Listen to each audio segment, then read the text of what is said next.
know we get tired. Days get longer. Close your eyes. It's gonna be alright. I know we get tired. Days get longer. Close your eyes. It's gonna be alright.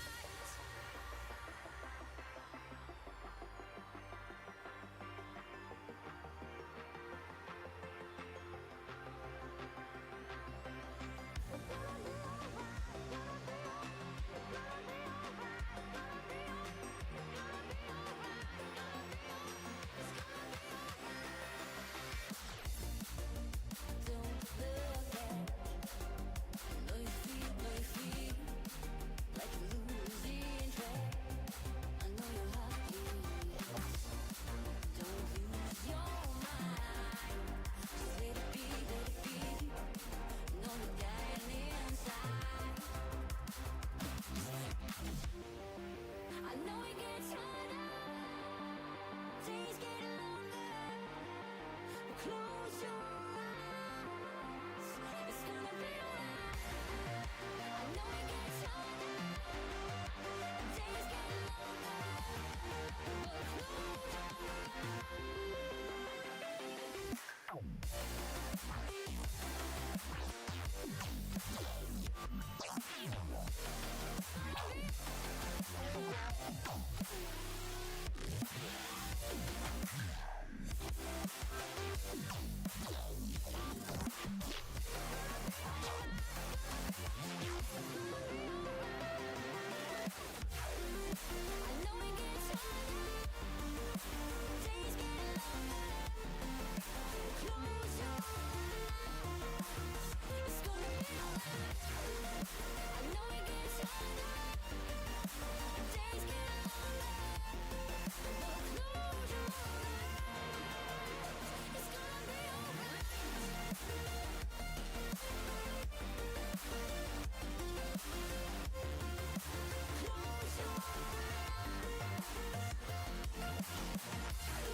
second chance, trusted you again.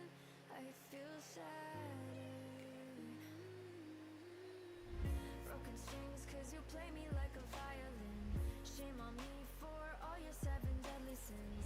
Had it all but you craved attention, drowning in your own reflection. Put me down just to see me get back up again. 6 feet under and you're ready to give all the pain. If I was your new addition, you make me part of your equation. Shattered from the past, wish you were my last. Shatter me to pieces like broken glass.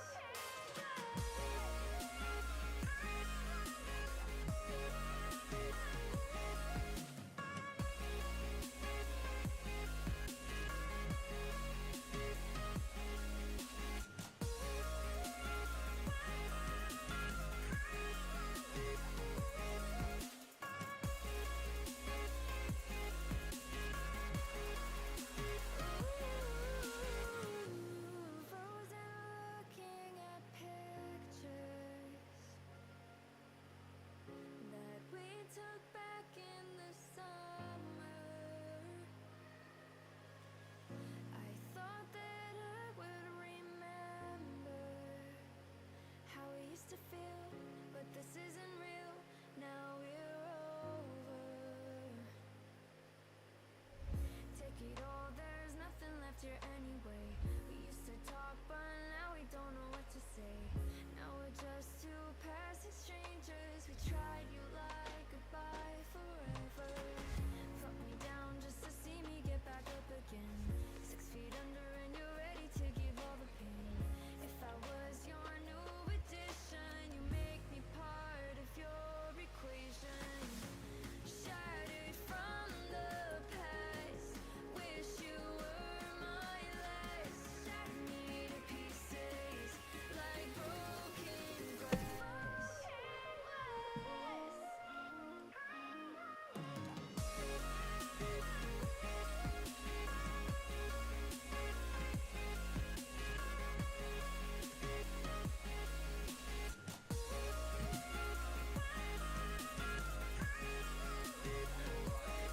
What?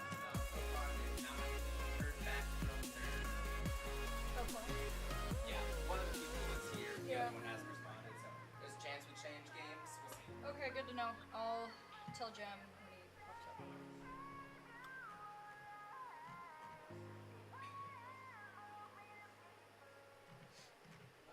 Right. Mute mics. Xbox Live. Mute mics. Came from a broken home. I've seen so many people go. Learn to make it on my own. It's easier for me to be alone. So how are you? Keep cutting through.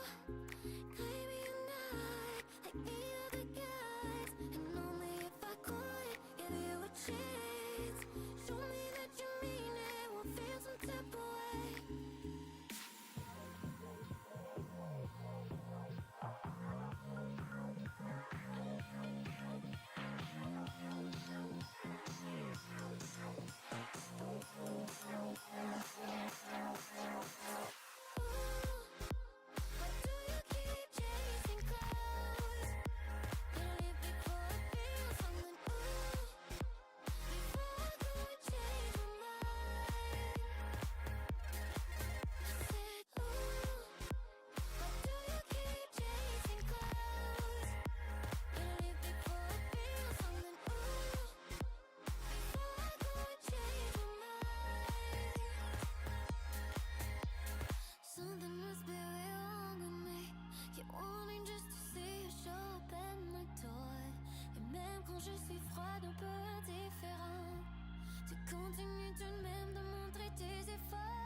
but you sleep in my clothes. No, it ain't right, I've been stressing at night. We're together, but I feel alone. How long do I stand here in the fire? How long do I try before I'm on my own? How long do I walk across the wire? Stay till we fall.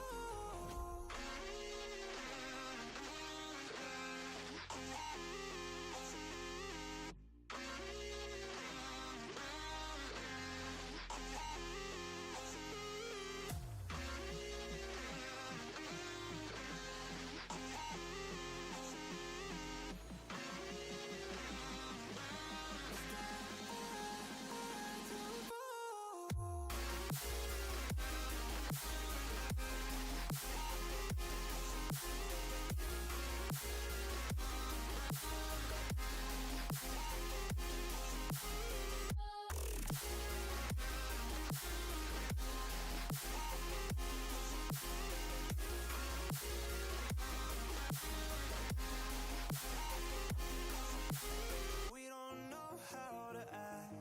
We get chaotic and say things we wanna take back. Is there a reason that we're still together?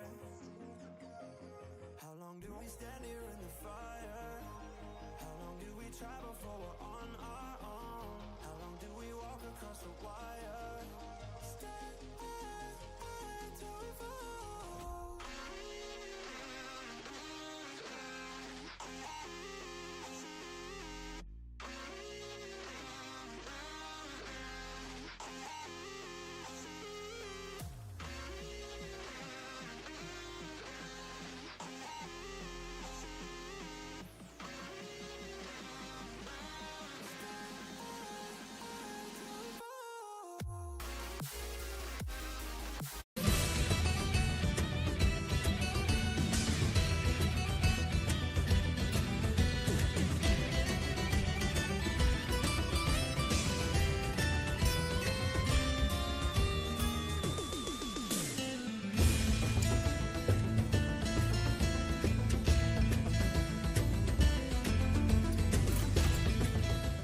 Hello and welcome to today's NACE broadcast of the Hearthstone 2023 Collegiate Challenge.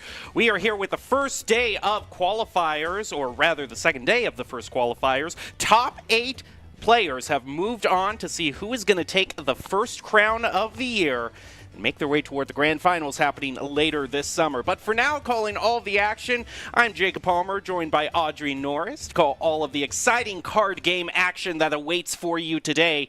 And it is quite exciting in terms of the greater scheme of the meta, Audrey, because we have got a new meta fresh out of the oven with balance changes. Oh, yeah. Just a couple days to go, Blizzard was like, you know what?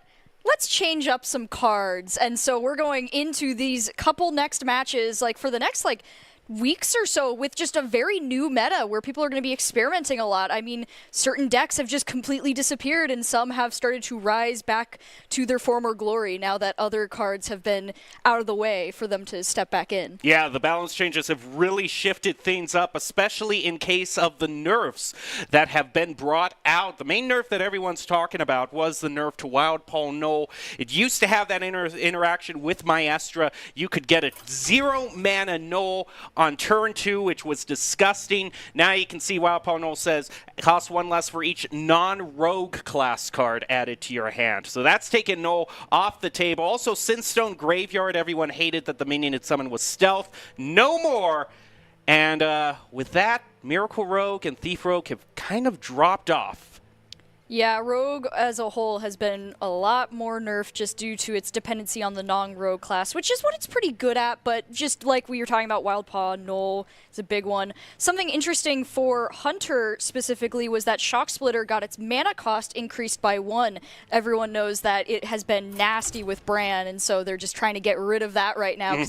I have watched, when I've used that deck, just the look of sorrow on people's faces as I throw out not one, but 2 shock splitters with Bran as their health goes from 25 all the way down to -7. Yep, added to another in the long list of cards that have gone because the Bran interaction is just there. Now we can see the first matchup that we have. It's going to be Tufts White versus Tufts Gray. And in the opening lineups that we see for these classes, it looks like we have Druid, Priest, and Hunter for Tufts White, whereas Tufts Gray is going to go with Hunter, Mage, and Death Knight.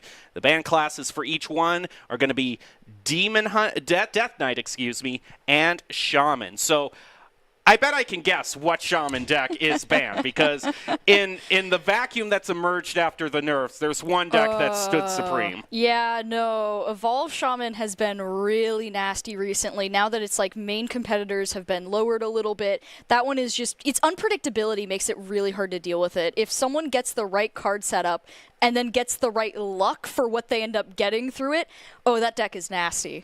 Yeah, it's basically the Goldshire.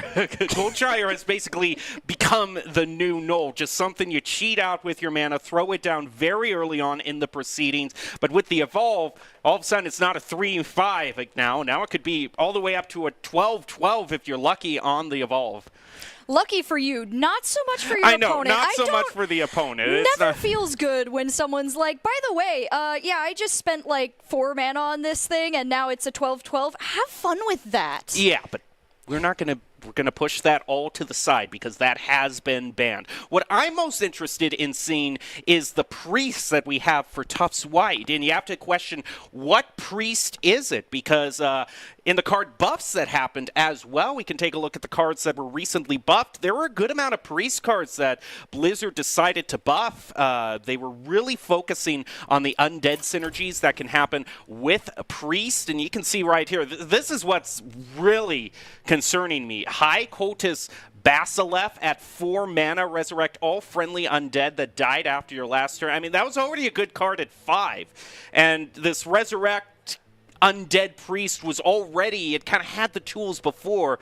But this could be a real sleeper deck that catches everyone off guard. Yeah, if you're not paying attention to what someone was throwing out, or just in general, like what they have in their hands, something like any resurrection-based thing is always nasty in Hearthstone, because there's just a lot of freedom when you're able to add cards to your board for just the cost of 4 mana. For putting out 1 card, you might get like just like an enormous amount of cards back just easily from that, and it's insane what that can do. So it'll be interesting to see if that's what we're going to get from Priest. Oh, you can see here what class needed the most help in terms of buffs. I mean, they basically threw everything in the kitchen sink at, I just want to point out Last Stand, okay? Oh, yeah. Last Stand was at 4 mana, draw a taunt minion, double its stats. Now it's 1 mana, draw a taunt minion, mana thirst 7, double its stats. Even with that 3 mana discount, I don't know if it's going to be played. Yeah, you know, I remember before this patch went through, you and I were talking about it and how we were like, that just, compared to what the other classes get to do at 4 mana, that's just not worth it. It's never going to be viable. So seeing that they did at least like realize that they had to bring it down a lot let's is see, good. Let's see if it has worked. We've got the class win rates from 2 days. Oh, no. Who would have let this happen? Okay, Hunter, we need... Oh, Warrior, I'm sorry. Oh, poor little Warrior. Hunter doesn't need any help, excuse No, me, it's but fine. it's Warrior that, Yeah, this was 2 days after the balance changes hit. Now, today, it's inched up there at 44% instead of 43%. Just a little bit. But even the classes that have the worst win rates can still have sleeper decks I'd be looking for in Rage Warrior. And also, because we saw earlier on that buffs chart, Nelly is buffed a little bit too. Pirate Warrior could be back. I love Nelly whenever I get it, because like I get it in my Hunter decks, like when my Colossus-based one. So whenever I get Nelly, I get really happy because I'm like, oh yay, it's the pirate crew. It's great. You would have been a lot happier if it was the original Nelly that made them all cost 1, and then you got 1 mana Mr. Smites everywhere. But now they just cost 2 less, which I think is a happy middle ground. I That's like a fair the discount. design of Nelly. It's just that Pirate Warrior was way too popular and powerful when she released. But we're ready to get into the current game. We have the lineups. Once again, I think we can look, as I think overall, I think we probably know what to expect from Hunter. It's going to either be Shock Spitter Hunter or the Beast Hunter. In terms of the Death Knight, That could also be interesting on the side of Tufts Gray because I think it's probably going to be Frost DK. That's been the one that we've seen. But here we go. We have Tufts White and Tufts Gray. Oh. Cardorn versus Table Crow. It looks like it's going to be Ramp Druid going up first versus... That doesn't look like Shock Splitter to me. No, this is more of a Beast Hunter, kind of a mid-range build. So I'm liking what I'm seeing so far. That's a huge mulligan there for Cardorn on the Wild Growth. You just start up your mana train and you don't stop a-rolling. And the real question here is, he's got the Wild Growth, can he find Guff? Those are his two things to do. Yeah. If you want your Ramp Druid deck to go well, you Oh really yes, want to... this is Beast Hunter! Oh, I love it! That's always fun. All right. Oh, and it's Beast Renathal Hunter, too. Renathal's being brought out. Okay, people love him enough that they're willing to play him even though the health isn't that good. But overall, for both of these decks, it looks like we're probably going to see a few boring first turns. Yeah, not a lot of low mana cost cards here, at least not until the Druid's going to start Wild Growth when they get their 3 mana cost here. It's really going to be the 3 mana play for each because you have the Wild Spirits as well at 3. It's also a question of if he wants to coin that out because if he knows he's going up against a Ramp Druid, the more minions that you can get out onto the field before that Scale of Onyxia hits. And we know that Scale of Onyxia is going to hit at 7. Oh, yeah, no, that's like the prerogative of Ramp Druid is as soon as you hit 7, you get that out on the board, you clear whatever is there, and then you just start bullying the opponent. Plus, he's got these 2 ramming mounts here. He knows he would have minions, too, so that would be my prerogative, yeah, to coin out the Wild Spirits. We'll see what he gets. He's going to get the 2... No, he's going to get a minion right away. And this is the thing. Normally, you could clear this out with the hero power, but turn 3 for Rue, it has to be spent on the Wild Growth. So this gives him something to put the ramming mount on. Yeah, which will be good. I like this. That'll be a good combo for the Hunter here. This paid dividends. And especially, it's going to pay more dividends later on because we have the Huntsman waiting in his hand. It's going to get more powerful with each minion that dies. And when you're summoning all 3 of the animal companions together, there is no better feeling. Yep, and there goes Ramming Mount. It's a really nice start for that card. Getting it already up to a 5/3 with a Death Rattle is really nice at the beginning here. He's going to do Nourish. Going to draw the 2 mana crystals. Or gain the 2 mana crystals. Now he can get a 1 hit for free with his hero power. Now, he could use School Teacher, but what I think he might do is might use Iron Deep Trog with the ramming mount to buff it up. That makes this next Scales a lot more messy because now there's another minion to soak up one of well pits. And not only that... Oh, he's going to do Doggy Biscuit and... Wait, okay, there we go. That makes more sense. Yeah, and that'll be nice, too, to make sure that Iron Deep Trog can really make the most of its effect here.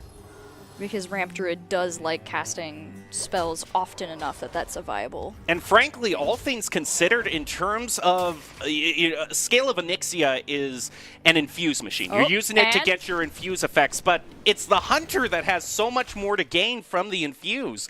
He's got the Sylvanas and Huntsman as well. I don't know if enough are going to die to trigger that Sylvanas, but that would be huge because then he could steal the taunt off of Miracle Growth. Yeah, it's not going to be enough to clear the board. Leaving them with the trigger. It's enough rams. to get Huntsman up. Oh, that's a great draw. Rat King is always annoying. Question is, does he want to use it or try to get a School Teacher combo? He's going to go for that first. Let's see. Anybody? Well, I mean, Stag Charge would summon another minion, too. The only thing with Shell Shot is that it can't necessarily it is a random one, so you can't really determine where it's going to go. Yeah. Pick me! Yeah, he's going to do Stag Charge. He knows he gets the 3 damage there, summons another minion. Ooh, and he got a Taunt minion, too, which is always nice to have with your wild seed. Frankly, I think he could be pushing lethal here. Well, that's a great draw off the Alistor. He's been nerfed, but he's still cooking. I think he's going to gain the armor here, though, so that he can cheat this out for 0 mana. He gets the taunt. He gets the Alistor to snipe one of the minions. He's also getting really close to being able to use Miracle Growth if he wants. But with just Astalor in his hand, that's just a nice, solid progression for him in the next couple turns if he doesn't have anything else he wants to play. He's basically reset his health. He's back up to 26. That's always a good card, too. The Pet Collector, nice. that's Yeah. going to get you a rush. We know that That's now, always good. since Rat King is in his hand, we know that that's going to summon the Saber. Ooh, yep. And Saber is always a fun card to have. Just a nice rush minion. By spending the Doggy Biscuit, he'll give the Pet Collector rush as well, so those could slam into the taunt should he want to. Just has to work out what trades he wants. I mean, I think you push the Saber into the taunt because you know you want that to die for sure. Yeah, kind of the whole point of the card is to get its death rattle effect out. Yeah, and that's Yep. he quite concurs on that line of thinking. And regardless of what he picks now, yeah, he can take out Okay, but this that. is delicious right here because now he can use the upgraded Sylvanas as well. Should that Miracle Growth be thrown down and you get a big taunt, Sylvanas can take that away. He's going to get his Discover. He's going to choose a Nixia, which is a good card no matter how you slice it. But here we go. This is what I was talking about. Yep. Draw your 3 cards. Summon a huge taunt. It would be a shame if someone were to take that. Oh no, I wonder what might happen next. I think it has to. Oh, but you could Ooh. also use the harpoon gun to And get then you'll be able to get the... Yeah, but I the think it's Saber. just too much. This is too Yeah. big of a minion to pass up. I mean, Yeah. having 2 taunt minions on the field, that's always nice. Yeah. That's going to push him back down to lethal, so he has to answer back here. This means this next play has to be a Nixia, I think. That's the Yeah. only thing can clear out the board. If he wants to be able to keep up and keep his health up, he doesn't really have a lot of armor options, so being able to summon some more Rush Whelps is going to be huge. Problem here. is this isn't going to clear out the board, and I think with Huntsman, since it's summoning all 3 animal companions, you get 5 charge, plus the one that boosts your other minions. I think this might be lethal if he plays it. I think it is. It does look like it's going to be lethal. He's definitely low enough in health here. If he recognizes it. Because it summons the 5, it summons the boot. Oh, no, wait, he's 1 off if he uses it.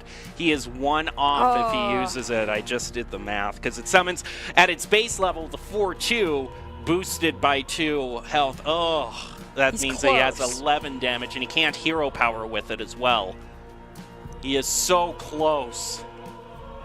Yeah, which might mean it'd be better to wait and just try and make sure that that doesn't get messed up next But turn. the thing is, you can't afford to wait Right? against a ramp Which is the druid. problem. That's the hard part about like Ramp Druid is sometimes if you don't have enough damage to get them out in 1 turn, it's just the question of whether or not you want to risk letting them mess up the strategy. All right, he's going to go for it. I do think this is the play you have to make. But the Druid, he has ways to build a lot of armor this next turn. Yeah, there's a lot of options here. Oh, he's going to Dredge. get another Raid Boss Nixia. No! No! You can't do this. No, that's not allowed. No! Oh, and he used a 0 card. The problem for is that. he can't use it this turn, though, because he's not going to gain armor if he uses it. Yeah. He's really He wishing doesn't have he had... enough board clear to be able to just use that if the card goes out. You know what he Oh. wished he had? Guff. Because that Oh, would have pushed yeah. him above 10 mana, and then he could have played Onyxia with some... I don't know if this is going to be enough armor necessarily. Remember, King Crush can also be Well- brought out next turn, and that's 9 charge. He might use the Death Rattle effect, yeah, to get the armor he needs here. I know, but he's still at 13 health, That's although enough. he can gain 8 Yeah. armor. That brings him to 21. That's still enough with King Crush. He has 15, 13. I think this is lethal if he plays King Crush. Good old He just King Crush here. bring out the dino. End this right now. There's the big boy. There you go. Oh. Well played all around. Beast Hunter getting the first victory just by a hair. Oh. Oh, imagine if the Druid had Guff. Oh my That's just the gosh. main story. Is you think the Druid did well? Imagine if he had Guff. Oh man, the second Onyxia. If Guff had been in his hand, that would have ended so different. But that just goes to show why this game can be so fun, because the variety and just the luck you have to have in the card that you get there definitely makes a difference. Well, that's a big part of Ramp Druid is you have so many Discover cards or Dredge cards that discover copies that you're trying to keep down and choose what you can play. So we got the first victory for Tufts Gray. So we can put the little victory check mark there. He's got Mage and Death Knight left, which I gotta say, if I'm thinking this, I think you queue Druid again if you're Tufts White. Because the Ramp Druid against Big Spell Mage or Frost Death Knight, that's going to be able to outlast both of them. Yeah, both of them just with like the way that they work for like minions, Ramp Druid being able to like board clear with the scales and just with Raid Boss Onyxia, that's going to be really big if he has to deal with either of them. So I think that, yeah, you're probably right in that. I can't see Hunter. It depends on the Hunter deck that he's using right there. And same with the Priest deck. The Priest might, like, against Death Knight, but even then, I just think, like, just the potential, you'll have to deal with Death Knight being just good at getting a lot of spells out really quick, if it's a Frost Knight, or just, like, whatever you have to deal with that. I think that really Druid would be the best, and it really just depends on the Hunter deck, but I don't think that Hunter's the solution here. Of course, this is the assumption we're going off that is a Frost Death Knight. If it's a Blood Death Knight, that's then very the tables turn against this Druid. And that would be a lot rougher. It could be Blood. It has been going up a little bit recently. It's a good counter deck if you want to bring it out. Okay, we're going. He's choosing Big Spell Mage against the Druid. So the Ramp Druid, it's a re-queue for Tufts White. Tufts Gray. Table Cow is going to go with. No, this isn't Big Spell Mage. Excuse me. This is Arcane Mage, the more aggro one. That'll be This interesting. one is actually a little bit better, I think, against the Ramp Druid because you're just doing so much damage to face. And that's just harder to deal with. Like, even though Druid can gain so much armor, if all that's happening is your armor is being destroyed, then you're really not able to, like, get a lot of momentum. Oh, there he is! Oh, no. I think this is going to be a different story now. Oh, boy. As long as that setup is... This mage better be off to the races, is all I have to say. You've got a little bit of time, but Guff will come calling soon. I see you brought guests. Alrighty, so might play the Suspicious Alchemist first, just in case he wants to get another spell. Of course, talking about big draws, that 5 draw right there. She gives spell damage +2. Death Rattle, it goes to the next minion you draw. So, oh man, that changes. Yeah, having the Guardian in your hand changes the calculus quite a bit. Now we just see what Ramp Druid Cardorn is going to do here. He could use the Dredge, but nah, I don't think really he was thinking about whether he wanted to coin out the 2-mana split the spell, because then he would forget. But he knows he probably wants to use that for Wild Growth instead. Of course, with this mage, the draws that this mage have had has also kind of filled out this curve beautifully, because now that he can use that location, that's going to be able... Well, I say it would be able to freeze a minion normally, but this Druid isn't interested in playing minions for the first 5 turns. Yeah. But it might still be useful to just, get the mana cost of having that spell out of the way. And here we go. He's going to coin into the Wild Growth.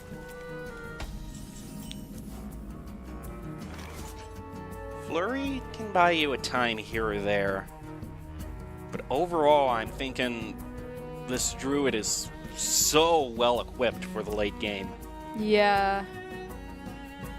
Depending on the card pulls here for table cow, it's not going to... This late game is going to be kind of nasty if they don't get a decent amount of damage off quick enough here. But then there's still and there's armor there. Never, There's armor there. I was about to say, the only thing that this Druid could fall to if he doesn't gain armor, he's found his armor. Yep, we're already there. So he's going to draw a nature spell, gain an empty crystal, get the innervate. That could technically mean that he could play Scales this next turn. Oh yeah, you're right. I don't know if he'll need to immediately play Scales, but it is a good option here to get some board clear. He's going to freeze. Bring out a skeleton. Bring out 2 skeletons, actually. Looking for a lot of damage to just put on immediately. Well, I mean, is the still Scales here? I mean, you can play Guff next turn if you would, but having so many minions on the board also might negate some of the effect of the 2 damage that the skeletons are going to deal. Yep, okay. Still gonna scale. Gonna get rid of a lot of the skeletons Yeah, here, that's as long as it's not going face and they're kind of eating it up. Yeah, I think that's that the makes prudent sense, move. yeah. Because the skeletons do get really nasty if you don't have enough minions on the board to take the damage. Yep. Next turn, especially if he had that card there, that would have taught you why you need to clear those skeletons, because he would have been able to clear his own and summon a whole bunch more. But now, now that the spell damage has come out onto the field, I think it's time to armor up is the main thing. I think that's the main lesson here. Or could draw 2. Since he drew 1 Nourish, he might want to try to guarantee that he is able to split the other. Just thinking about it. I think he uses the aquatic forms next turn, because then he'll know he has the mana to draw them immediately.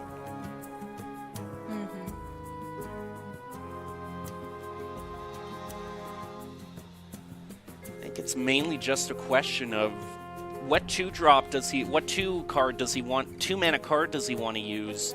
Or does he just want to use his hero power to, he's going to draw a card? Oh! Well, that kind of makes the whole Jerry Rick Carpenter thing superfluous, because now he doesn't have any more choose ones to split.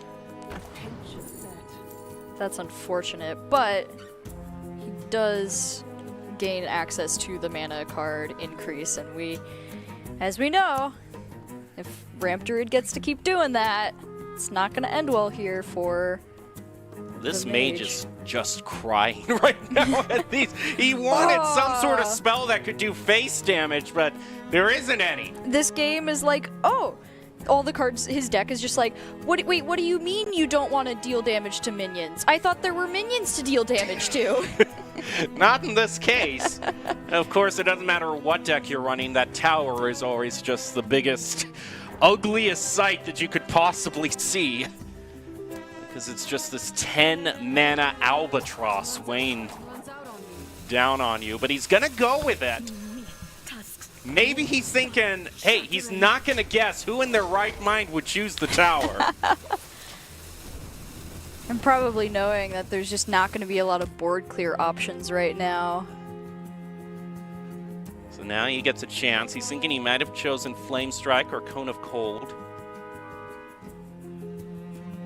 But I don't know if he's really thinking, if he wants to go completely big brain here and just say, click. He obviously chose the tower.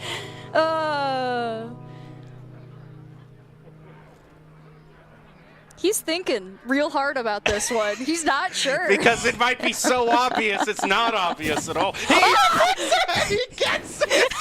I love it! I love it! And the woe goes out! Wow! These players are on another level. That was awesome. He was sitting there like, there's no way he would do this. So obviously that's what he did. Oh, he gets the Anupricon. There's his armor.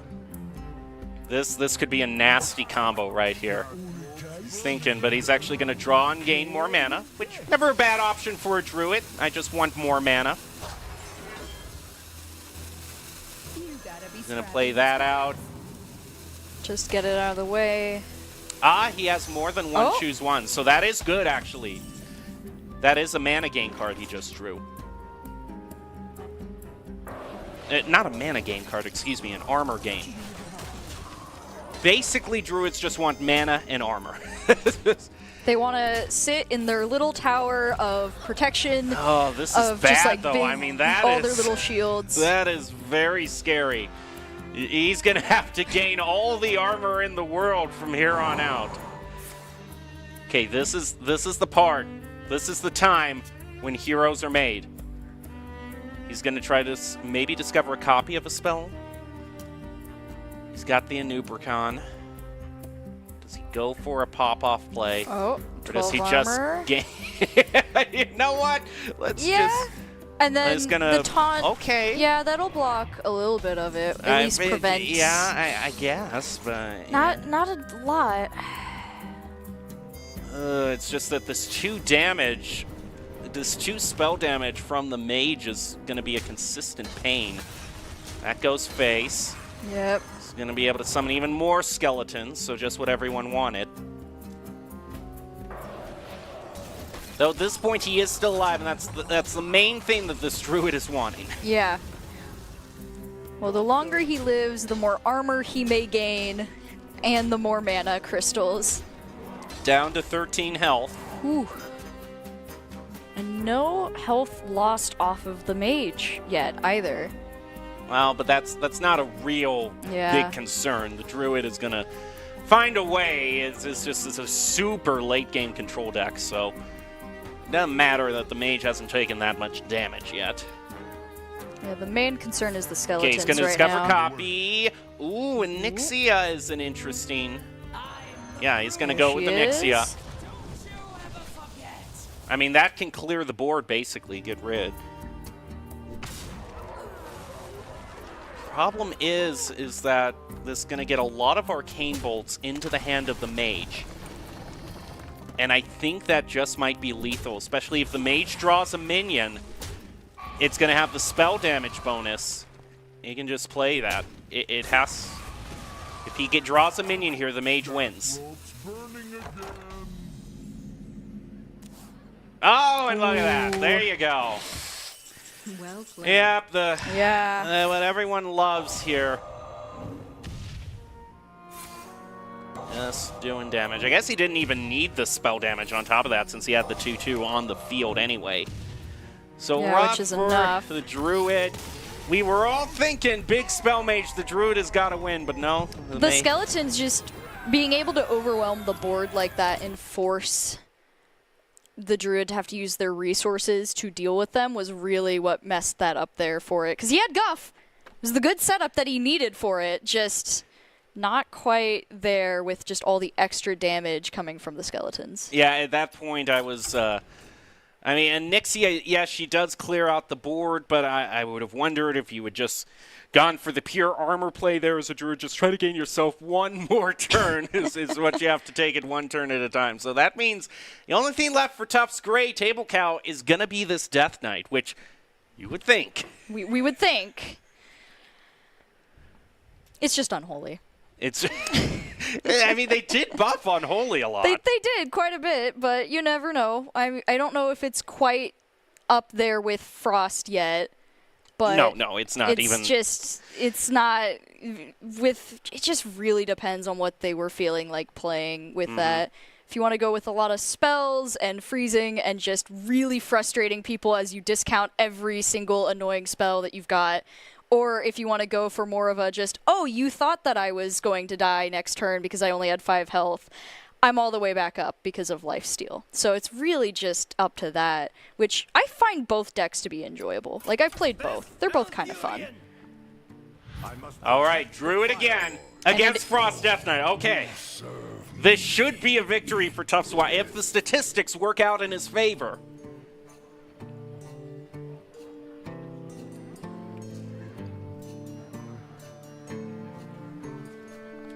Right now, going over the mulligans, I mean, you keep the wild growth for sure. Moonlit could be an interesting option if you want to try to find Guff in your deck, but it's always a random chance. You could also just keep the 3 hard mulligan for Guff. He's going to keep the Nourish, which is a bit interesting. Oh, and he got Miracle Growth back. Ooh.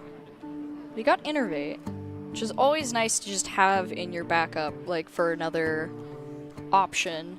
Of course, we also know that this particular version of Ramp Druid that he is running has more than 2 choose 1 cards. So if he draws Jerry Rick Carpenter later on, he can know that he's still going to get value from that. So I can see this mulligan here. He wants to make sure that he has his key mana plays on 3 and 5. All right. We are off to the races, and Aston is always a good draw. That's always not nice a bad to have him. start to have, so you can start using him earlier on. He's just going to pass. And this is also a pass from the Druid. Or he could coin into Wild Growth if he really wanted to. Right now, what the Frost Death Knight deck here is really going to want to do is he's going to try to find as many very good Frost spells as he can. So he wants to get copies of the Frostworm's Fury. So Harbinger's not a bad idea to get out, just so that way the Death Rattle can be procced to find some more Frost spells. Draw. He's going to draw Underking. That's not bad as a 7-mana play. Yep. I like that. Wild Growth on 2. Would have been possible in the original version of Wild Growth, which was 2 mana, which was insane. Yeah. And Innervate gives you 2 mana crystals. So. I do remember that, yeah. Classic Hearthstone has changed my perspective on a lot of things. All right, 2 chip damage against the Druid. More Interface. This Druid is having the time of his life. He can use them to just go into the Nourish, gain 2 crystals. Already. And then he's going to use it to go into the mana growth. Oh, this is a really good start for him. Or just cheat out the armor. Yeah, this is... Ooh. Jeez, this is a really good start. Already high enough up to get Miracle Growth and with guaranteed 8 armor gained. Well, I guess more like it'll be 4 by the end of this, but that's blocking more damage for him, which, oh, man.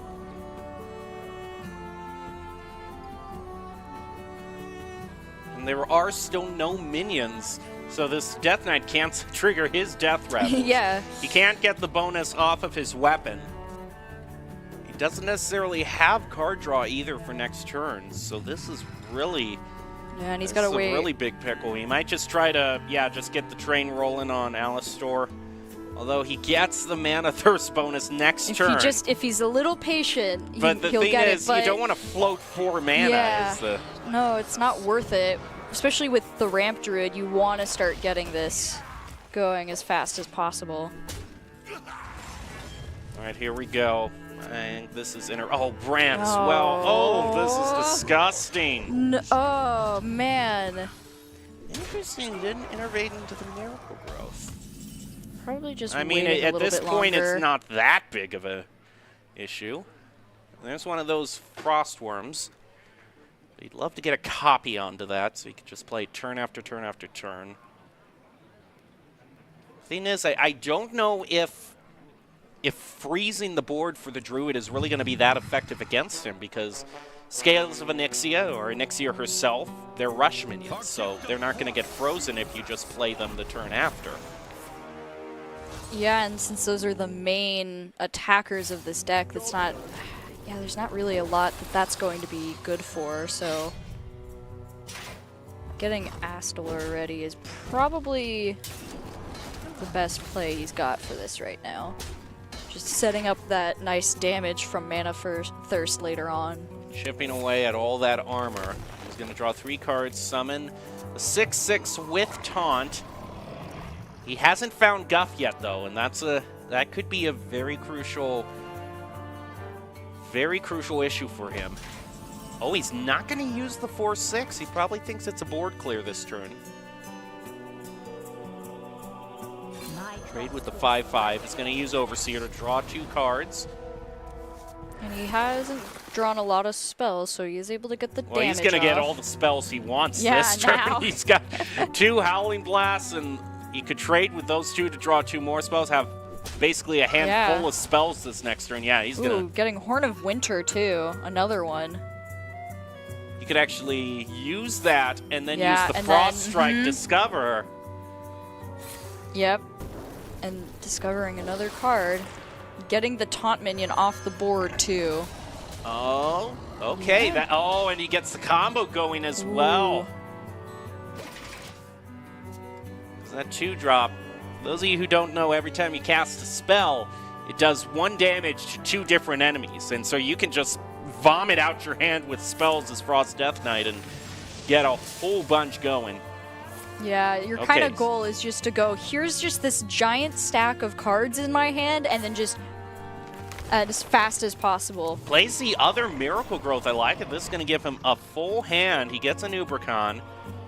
Oh, Our gift to Astor the or 2. enlightens us. That kind of only benefits the Death Knight, really, for getting another Oh, spell. no, this is a lot of spells. And he's going to be able to discover 1 too with the Vizier, get the 2 mana discount. Royals drag out. Oh, the discount. Oh, boy. What does he want to choose?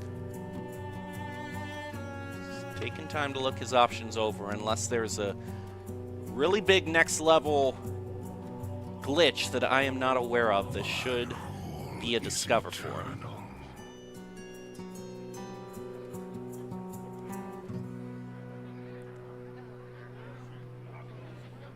I'm not quite sure what has happened here. This Yeah. just doesn't look entirely kosher to me. It's still saying he can play the 7 mana, even though Yeah, I'm seeing 4. okay, okay. It was a discover effect. Okay, I do good, not have okay. to question my entire Okay, existence. I'm glad that we were on the same page, because I was like, why is the dragon glowing green? You only have 4 mana. All What right, is he's going gonna- on? Gonna try to get his combo going. There it is. Yeah, and that's gonna do Yep. the chip damage. It allows him. Oh, the problem is it didn't hit the Astalor, so it's not quite as big of a trade as he wanted. Oh, with the scales too. Oh, boy. But I think he needs a turn right here to. He needs to find a way to gain mana. I keep saying mana. I mean, he needs to gain armor. I keep assuming he has Guff. There's Guff! He found Oh. him! There he is! There we go. I think that's you what he's been waiting for. Oh, He's probably gonna try and board clear so the frost spells Yeah, don't. that means that this next turn is the opening for. Uh, I don't think it's lethal though. I no, don't. It's not no, lethal. he's still high up enough health-wise. It's close, but it's not going to be devastating immediately. Yeah. Oh, School teacher's a nice draw. Who here can spell let's see. Zinjari? Anybody? And now we know for sure here. This is just we're waiting for the discover effect. So.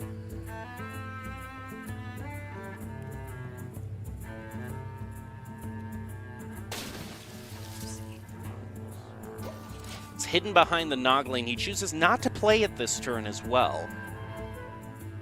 But here goes the Guff play. Yep. This is what he was really waiting for. He could also throw down Astalor this turn, gain 5 more armor, and then get the taunt out for basically 0 mana. I think that's the play. Yep, this Yep. is... Get the taunt minion out, just gain extra armor back, and now protect himself from any major attacks. Even with that 1 spell damage boost from Blood Mage, I don't know if it's enough to basically do 30 damage from hand. No, he has some good spells, but just not enough for that. And here's the point. I mean, yes, you freeze the board for the Druid, but That's at not this point, what he Druid can cares just about. play the Anubricon, armor up the Anubricon, and then he can cheat out a bunch of... Man, oh no, he can use the brand with the Oh my Oh, goodness! no, This is the no, play. no. This is the moment everyone fears. Oh, no! Double and battle cry onto Anubricon. 16 armor. All your That's minions nasty. cost armor instead of mana. Plus, the battle cry goes off twice for the gate drop, so you can play Astalor as well. No. Oh my gosh! Yep, that's the play. Holy crud! This is why a lot of people want Bran to rotate out, because That's- doubling your battle cries is game Oh my over. gosh! He's still at 1. This is just like do your best. Are you kidding me? This is game, set, and match. Okay, I think. just find it funny that after all of that, he's still on 1. He gets to sit here for one more turn, unless it doesn't really look like he has anything to take him out right now. Oh my gosh. So we gotta play another Yeah, card. he's like, now he gets to sit here. Okay, the and, question is, do you go out with Glory? If he Right. realizes there's no way for him to get out of this, he's gonna get a spell that's discounted by 2. If he finds a Frost Worm, that's not bad, because he freezes the board. And that could potentially save him, because right now the Druid doesn't really have a lot of cards to... Druid doesn't really have damage from face cards. Yeah. And they have some, but no. Okay. Okay, he's gonna get Asphyxiate. 1 with Lifesteal. That's not bad. That's actually going to be Okay. helpful for that, yeah. A little bit of extra health to build back. You can only get rid of the Astalor. He has to get rid of that. And he's also going to have to get rid of the Braum. You do not leave Braum on the board whatsoever. Yeah, you're just asking for Okay, he's the gonna- Druid to gain 20 more armor from some random spell he can't see right now. Yeah, no, yeah, you get rid of the Braum. Oh, he's going... Oh, Okay. no, he's leaving Braun on the board. You're just... Oh... Oh, I think this I mean, needs a... oh... just make Braun stronger, too. Give your yeah. hero 4 attack, that's game. Yeah. Oh my gosh, his health was... He had more armor than he had health at the end there. I mean, that's because Ramp of Druid. Braun. Yeah. Oh... Or Bram, excuse Yeah. me. Bram Bronzebeard. Oh, whatever he's called, it's annoying. You need to get him off the board immediately, or else you're going to... You're just asking, like I said earlier, you're just asking for his health to be doubled in armor. But at now that that point. we know that one of these players, he has to get through with Frost Death Knight, this is a good time actually for us to see what Frost Death Knight is all about, because I believe we have an overview of that class, everything that makes it work. You can see, and this one thing, you see the counter right there only has a 38% win against Ramp Druid, so that was the right play. Keep going into the Ramp Druid until you get the... If you need to get that through, and that's the only favorable matchup you have, I don't doubt that. But we basically saw all of the key cards except for the Lady Death Whisper. I mean, if you get your Lady Death Whisper to copy that Glacial Advance or the Frostworm's Fury, you're sitting pretty. Yeah, you got a lot of damage, and you've got a lot of board control just from placing her down and having her death rattle activate. But just in general, if he had managed to draw that card last game like we saw with all those spells in his hand, I mean, a lot of them probably would have been, like, deleted. But it would have just been a nice way to gain just as much extra damage as possible, and that's why that card is just so nice, especially at 4 mana, too. The great thing is that this isn't going to be a sweep. So it's nice that, you know, all eight of these players, I should say, played yesterday in kind of the open group qualifiers to make it to the best of 8. And they're currently all in a bracket right now to play. Right now we're in the round of 8. Going to move on to the semifinals and then the grand finals later today. But this is just to see who moves on in the bracket. And right now the 2 remaining decks, one of them is this Priest, and I was curious what it is, and oh my goodness, Oh. I hate this Priest. This is the Priest that discounts spells, because Yeah. Oh, Yeah, good this- old Radiant Elemental over there. that's just it's... You know, I remember the first time I played against this Priest deck, and I was like, oh, what does this one do? And then 2 Radiant Elementals went down, and I was like, oh, that's interesting. And then I died that And turn. then you died. I was dead Yeah. that turn. I was like, oh. Oh no! No! Speaking of 2 Radiant Elementals! No, the caster. Oh, great! Yeah, this is exactly what I wanted to see. Everyone get ready for a rousing round of solitaire. Oh, no. Oh, it's my nightmares all over again. Okay, I am rooting for this Frost Death Knight. I don't care if I'm impartial anymore. Oh. These Radiant Elemental combos are just filthy. Oh, poor Table Cow. If only you could see his hand like we can, and then you know you're about to be dealing with something interesting. Luckily, if he gets some board clear, like Frost, good old Frost Death Knight board clear, it's not the end of the world. And I think you just place against the priest. Yeah, I think you know, gotta yeah, place just- that down the tempo, or if you're feel really like just- thinking it's gonna get cleared, at least Hero power. maybe put Blood Mage out, because he can just be confident with the... I mean, from what we can see, we know it's not going to be cleared, so the play here would be to get the 2-3 on board and just get some sort of tempo. Yeah. Because next turn he'll be able to cast a spell, so then it can start. If a Radiant Elemental here is played, at least it can be dealt with by this Death Knight. You could also just play the 1-mana spell and then know that but nope, he's going to hold it. Yep, this is a kind of an Exodia situation he's looking for. He wants to get 4 Radiant Elementals down, and when that happens, it's just going to be disgusting.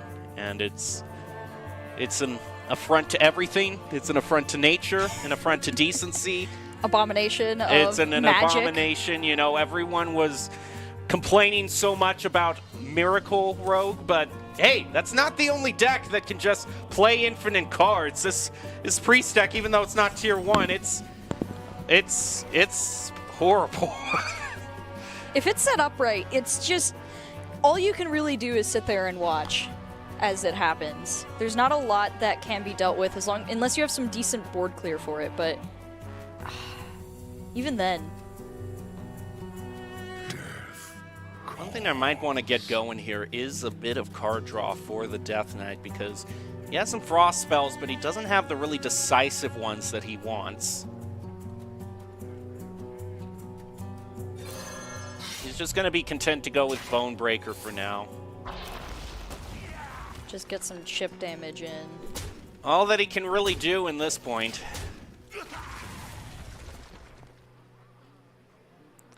He's going to use that to buff up his Yep, Radiant here it Elemental. goes. Yep, he steals the health. Yeah. And with that, now that Naga's online, that'll draw 3 cards. And he's going to silence them. Yeah, I was wondering. As soon as I saw Steals that 1 card, health. Here we go. Going again. Draw 3 cards. So he should be out of mana for this turn, especially with that nerf that happened a little earlier onto Priestess Valniche, which needed to happen. Her at 0 mana was too terrifying, yeah.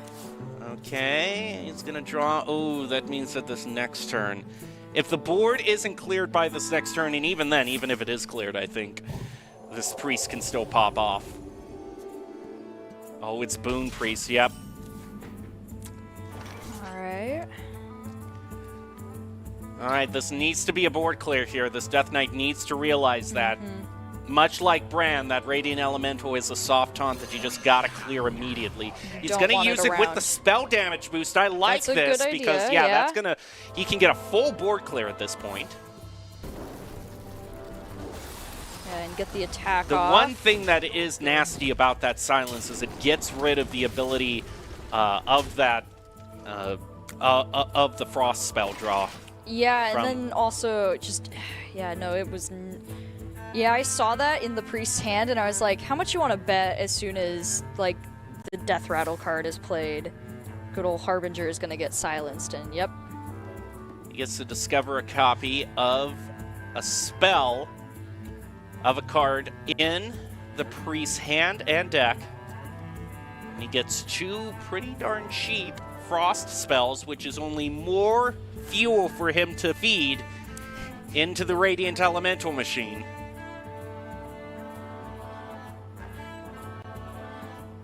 But this is the one thing, as much as I have been ragging on this priest deck because I just personally hate it, I do have to hand it, it is a very hard deck to pilot. Yeah, Combo it's- pre-stacks usually historically have been very hard to pilot. Everything needs to come together in one turn. They're very high skill ceiling decks. I mean, yeah, as we saw, like, just earlier, like, the Radiant Elemental did get a health boost, but it still was taken down I because like this. of that. I think this might actually be lethal. Ooh. Oh, Yep, you're right. there you go. That is lethal. Jeez. Woo! Wow, that was... All is right in the world again. The Priest did not manage to pull off Radiant Elemental shenanigans. I am thrilled. I am happy. Sorry, of course, to the other player, of course. I wish you the best of luck going forward. It's just that you chose a very horrible archetype that I hate. But congratulations to Tufts Brown for winning the first match. That is going to be 3-1 overall in that Conquest Best of 5. Before we take it to a break and then get back with another round, do you have any final thoughts?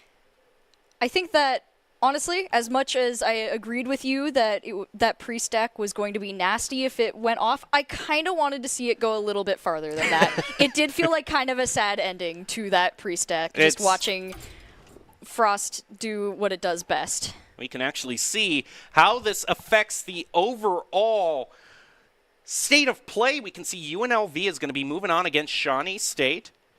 Liberty RIT is going to be the next match that we see, so they're fighting for that other place in the semifinals. We'll get to that after this break, so you are not going to want to go away. We'll be back with more Hearthstone for NACE Star League after this.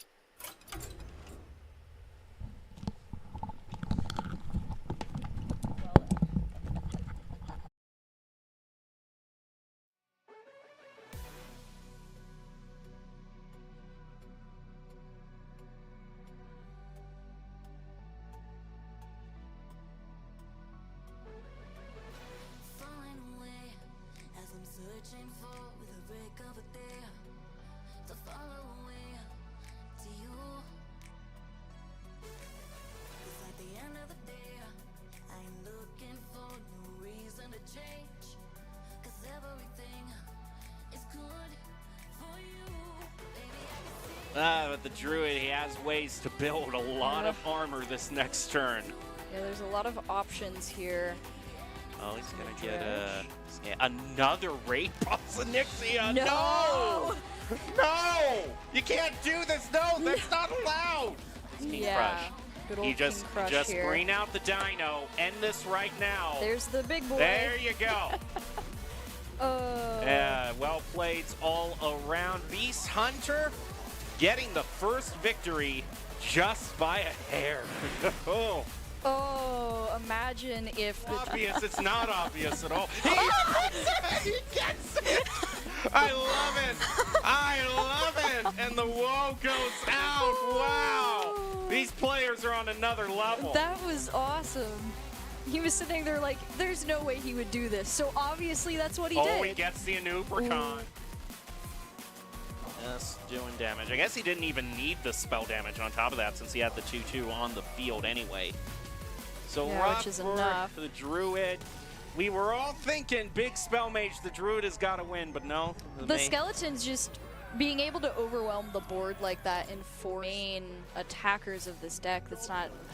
Yeah, there's not really a lot that's going to be good for, so...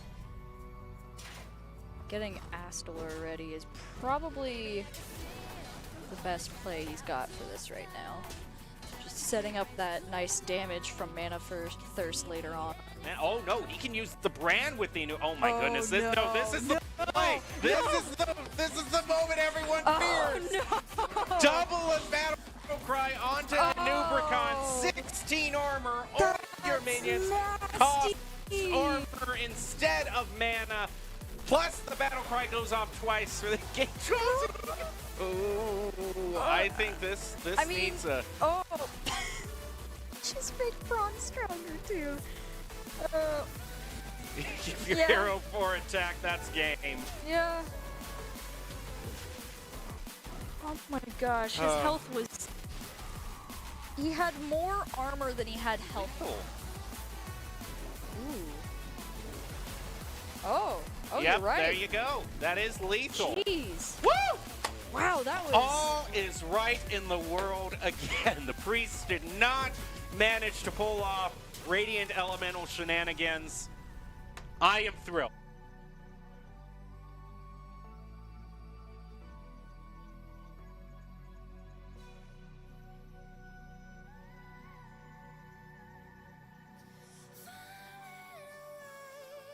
No need to change.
Good afternoon and welcome back to NACE Star League's first Hearthstone qualifiers of the 2023 spring season.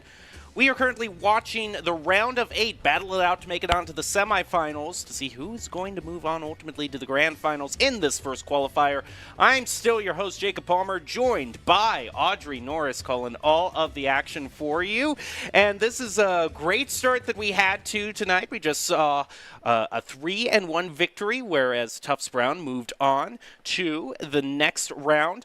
Next up, I do believe we are going to maybe see Liberty University as one of the players. I am informed that one of these players has a player cam, so that's always nice that we can see their real-time reactions along with us. It's always fun to watch, like, when card pulls happens, like, what the general reaction is, because you can tell, I think, a lot more when you can see what the player is thinking, too. And so it's not just us going, oh my gosh, no, because we also have different information than them. So it's always fun just to see a genuine reaction from the people actually playing the game.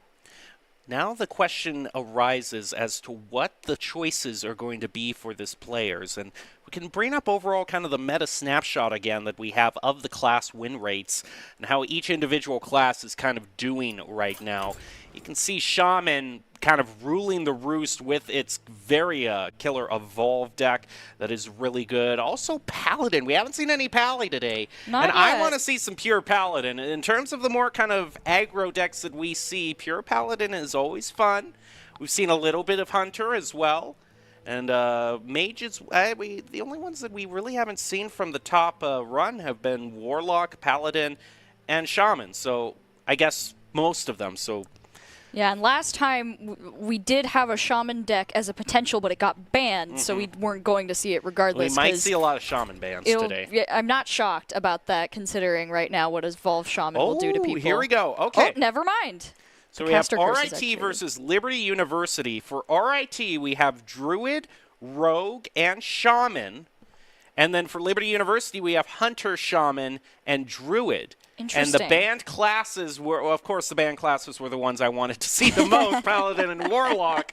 But that's just how it goes sometimes. So now we're going to be able to see why, if we're to believe that this is Evolve Shaman, why this deck is currently number one in the meta. Yeah, why did it get banned in the first game? That's the question that we're going to see most likely at some point, considering both people have these decks. I wouldn't be shocked. Oh, wait, never update. mind. Okay. Never mind. We have one chance then to see it. So it's just the question of what they're going to pull in. It looks like Mage is replacing Shaman for RIT there. Okay. But we both have Druids. That's Yeah, we still have that's Druid. another consistent. Which we've seen a lot of the ramp Druid archetype, but we haven't seen a lot of aggro Druid, which frankly one's I'm glad interesting. because that one's like, It's It's not my favorite aggro deck. Yeah. Let me just put it that way. I'm not a big fan of it. I'd rather see Ramp Druid, and that's saying something. But RIT versus Liberty University. We've got Eggo Waffles versus Dolfino ready to head into the second game that we are showcasing here today. It is a best of 5, just like the first Conquest rules. You have to win once with every single deck that is on there. So now the time comes in where you're thinking, what decks have the best win rates? What decks have the worst win rates? Is there one that I just have to get through no matter what? So I'm queuing that first. This is where the strategery is brought into the mix. I wouldn't be surprised if Hunter went out first for Liberty University, just because it's not necessarily a bad deck, but it's always a good starting one to see what you're going to get with people, because a lot of Hunter decks, depending if it's like Shock Splitter or Beast or even Face Hunter, they all have a lot of versatility, so I wouldn't be shocked if that one went out first for Liberty. Not so sure about RIT. They all have some good variety. Rogue might be the hard one depending on because of all of the nerfs. Yeah, that's another thing to keep in mind is that someone is still wanting to play Rogue. Now, that is said, Thief Rogue, Miracle Rogue really got hit hard in the nerfs. But Thief Rogue is still a thing. Even though you can't get the Maestra, interaction with the Knoll anymore. There's still a lot of great plays that you can make with Jackpot if you get those great 5-mana plus spells from other classes. So there's still a lot of late game potential, especially when you're using cards like Tess that is just going to replay everything. You can Shadow Step her back to your hand and just have an amazing late game board be brought up. There's Dolfino there. Oh, and it does And look he's like wearing his own jersey as well from Liberty. He's got everything planned out. I like a player who's all prepared. I see you. He's going to be starting out with Ramp Druid, whereas it is going to be Thief Rogue for the other player, Ego Waffles. this will be an interesting matchup to see here. Already starting off with the concoctions, which is always a good start to get a couple just easy to combine cards together.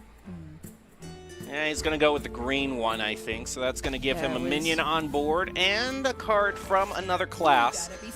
This is where the main RNG comes in for Thief Rogue. He's wanting to hit something good from another class. Oh, and he gets the mana cheat.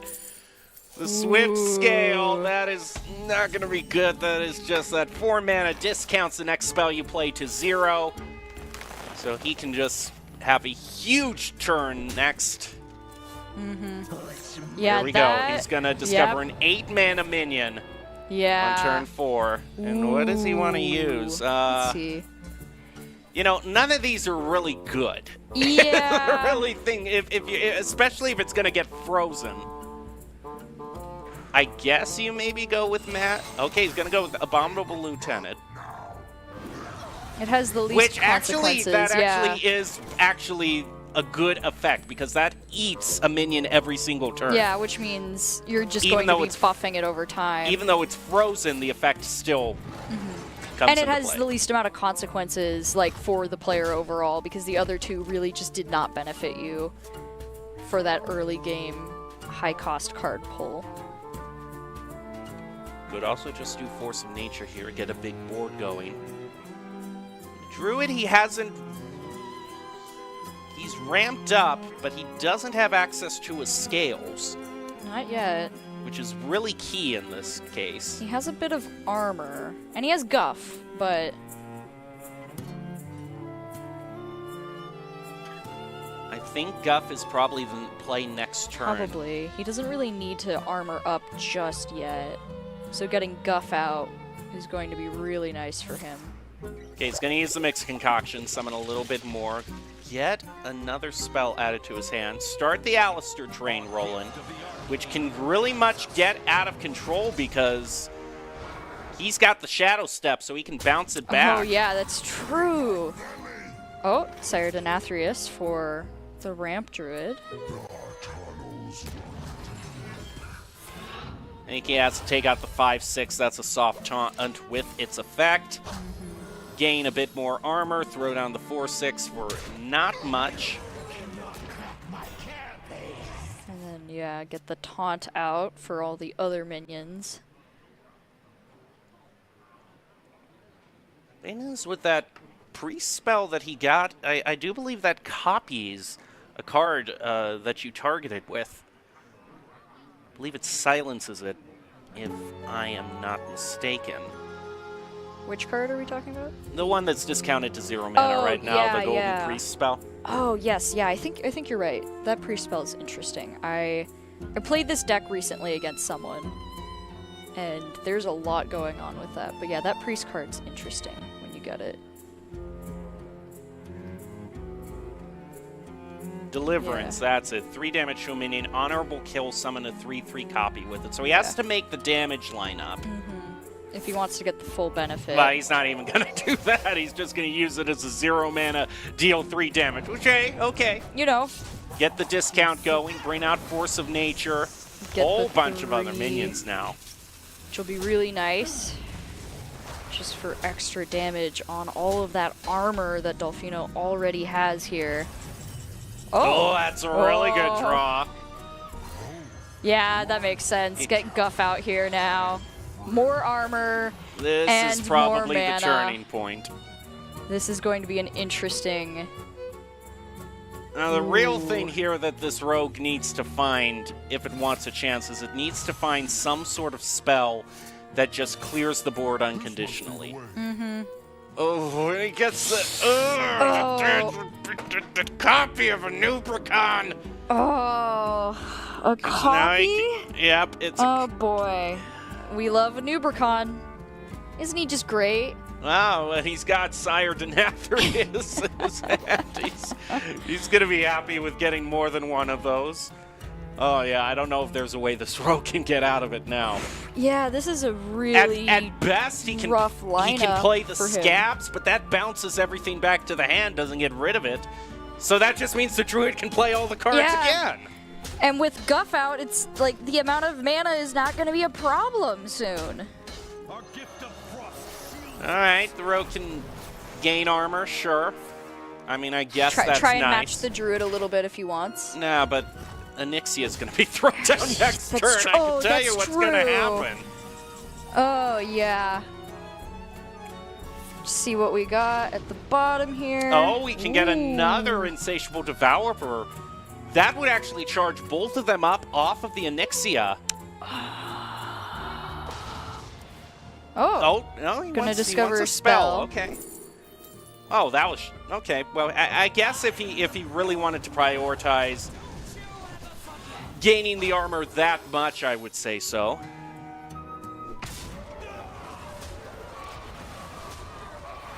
oh, this board clear is just...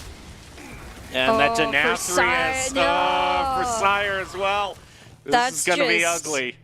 Oh my gosh. Okay, he's going to play Contraband Stash. Let's replay everything that he's had. He's going to discover the 8-mana minion again. Although this time it's random, I believe. Get a Yeah, little bit deal of damage that, on but- Onyxia. Okay. Okay.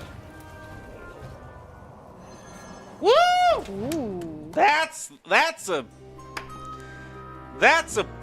Oh, he's that's got- a momentum swing if I have ever seen one. Especially he's playing right into the Insatiable Devourer as well. He knows. He's smiling there. He's like, that was it? That's your big swing play? Oh boy. Well, I think he needs to know who he's going up against at this point. Just Denathrius sitting in his hand right now. Yeah, he's going to use the Devourer. Noble Sacrifice. It doesn't pay for it too much, I suppose. Druid's the more late game deck anyway, considering the fact that this rogue hasn't really gotten the one play this rogue can do is basically play the Alistor over and over and over Yeah. again and hope that he can break through. But there's just so much And if armor the right now and if on- the Insatiable Devourer is played, that's a huge stat sponge essentially that is just going to soak up a lot of the damage from the Alistor. Yeah, he's been so buffed. Hey, he and gets then two there's Ubercons! and then of course there's oh, It's over! It's over! It's over! Stick a fork in him. He's dead. no. Oh, Oh no. he's dead, Jim. Oh wow. This is it. That's rough. All right. Yeah. What are you gonna play now? Let's see your hand.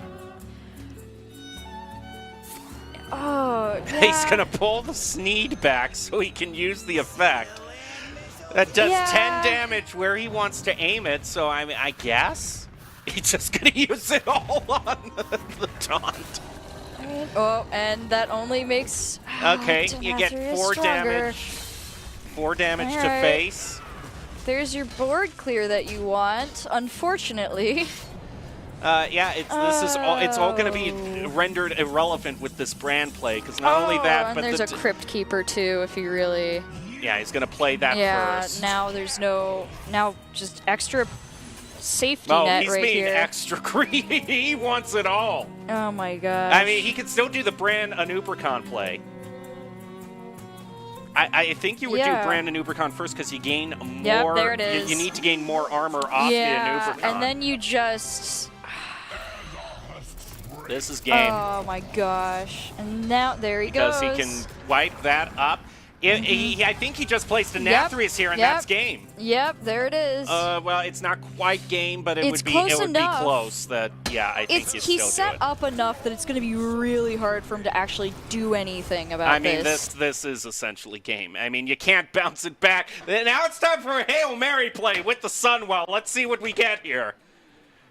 I still don't think it's going to do anything, but, you know, we can always hope. Because he can't bounce it back with scabs, then you just No. play the whole combo again. Yeah, it really doesn't prevent He anything. needs to get something off of the Sunwell. So here we Yeah. go. All right, Sunwell. What are you going to bring to us? Give him... Oh, okay. He's got Frostworm is not the worst play. No, because That would actually freeze. isn't bad. That's going to delay things a That bit. that gives him a chance to figure something else out. I think that's the play. Yeah. Ooh. Now, this druid can still reload a whole lot because he's Yeah, got the no, he's he's got got the some nourish stuff. to draw the 3 cards. Still, that's not freezing everything at this point and getting rid of the brand. He's getting. Yeah, he's like, no. He's not gonna let that live. But freezing all of that.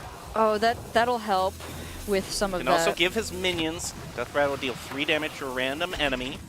Not bad, all things Yeah. considered for a For what total he's Hail dealing Mary with play. right now, I'll yeah. take it.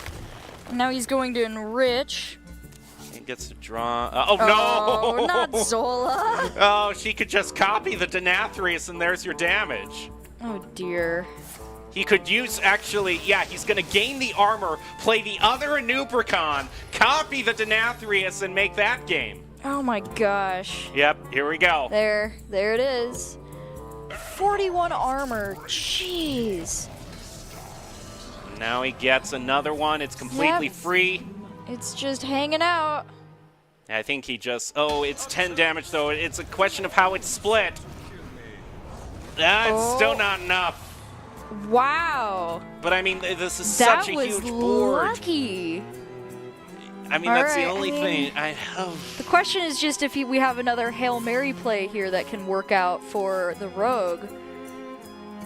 I don't know. This is just such an insane board to look at. Like, what are you going to do? Just do This Denathrius? is- but he could just play. Now, He's- the thing is, actually, I think this is smart because if one Denathrius gets added back, I was going to say it would overload his hand maybe to the point where he couldn't play the Denathrius. No, but he gets one back. That's the game.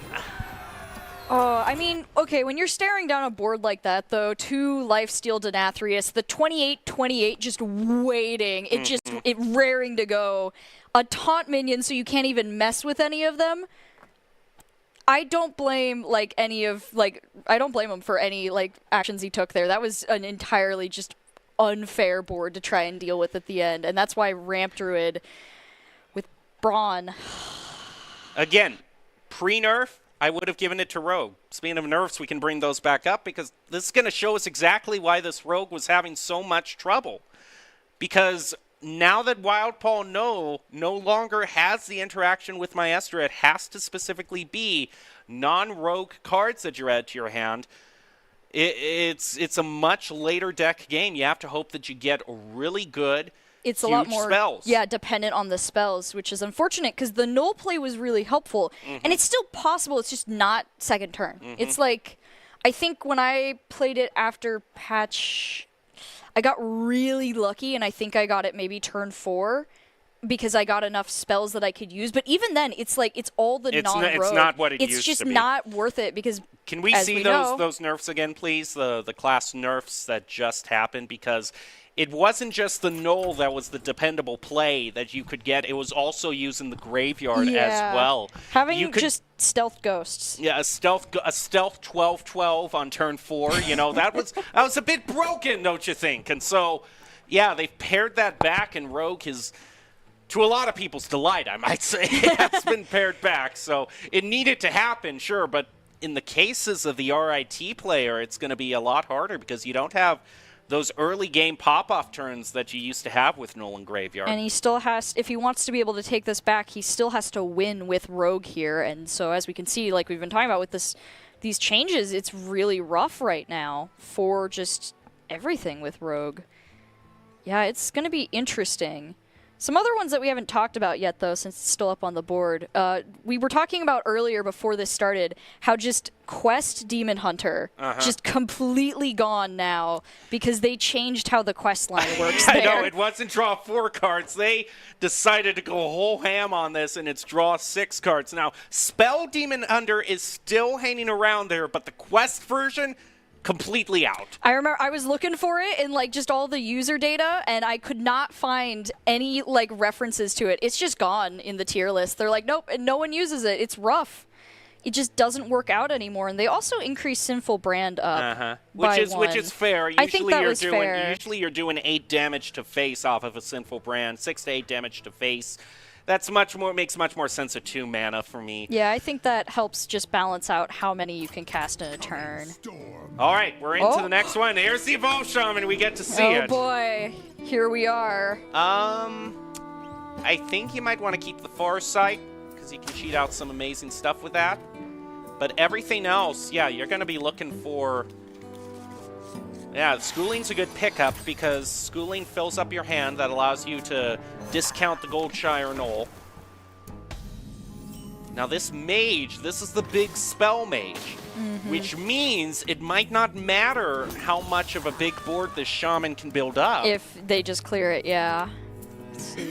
This Mage is also off to a good start as well, I have to say. He's got the Deep Water. That's really good cards to start with. Especially for Mage, just having their hero power reduced is also nice for just any small board clear they might need to do right here. And this is the predicament he's putting in here because he wants to keep those Piranhas in his hand, but this 4-1 might just force him to use 1 to get rid of all of that attack. Yeah, that's some damage he... Oh? He's going to coin out. He's going to coin out all 3 to clear the board. That might be a short-term gain, but it might also be a long-term loss. I mean, I understand he has to keep the damage away from himself, but if he draws a Knoll, he's crying. Oh, and the Alistor gives him a good play. Now that this Mage has a curve now, I think this is going to be rough for the Shaman. Yeah, this will be interesting, especially losing the low mana cost Piranha there for the board clear. But Farsight can cheat out some disgusting things. It's going to do a ritual. Okay, of course. Enjoy that 1 mana discount. You're going to need it. All right, and you play the Deep Water, you draw the spell, you get the Fountain, you play the Fountain Dancer, he gives you the coin, you can coin into your spells. Everything is coming together for this big spell mate. There's the Knoll that we were talking about. There he is. Oh, but he can't discount it because the Piranhas aren't in his hand. Yeah, I don't know if that was going to be worth it there, but, you know, we'll see where this goes. He doesn't have the Muck Pool set down, so that play is going to have to wait a turn. Just going to freeze. That's not bad. Just keep the damage off of him until he can handle it better.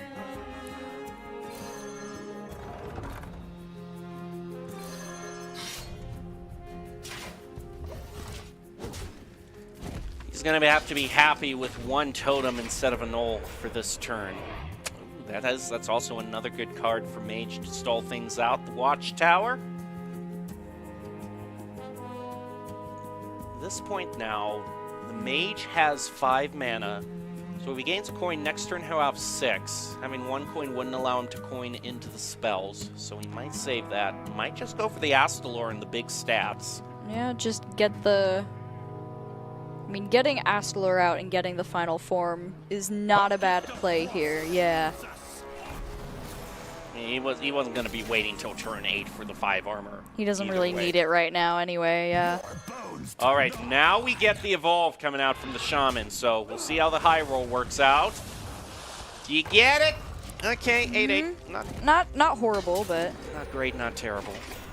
Okay, but 2 taunt totems is not bad for just kind of backing up what he's got so far. Well, he's going to play the Dancer this turn because he's probably going to play Arcane next turn. Could freeze everything, or I do like the Okami play. Oh yeah, that's sitting there right now too. That's not a bad he's choosing Bad to idea either to do counter. that. Oh, his hero. Okay, knowing that his hero power is going to freeze because he's been saving it all this time since turn 2. Yeah, now he can play the Okami. And now Dolphino's got a lot to think about.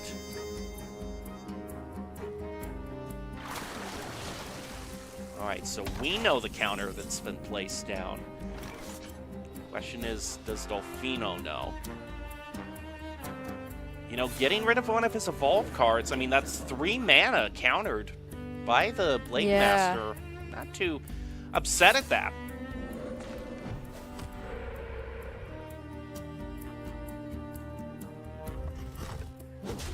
Oh, yeah, I think this... Because he set up for Rune. Oh, that's also a great finisher for Mage. Guitar Man, 10 damage to everybody.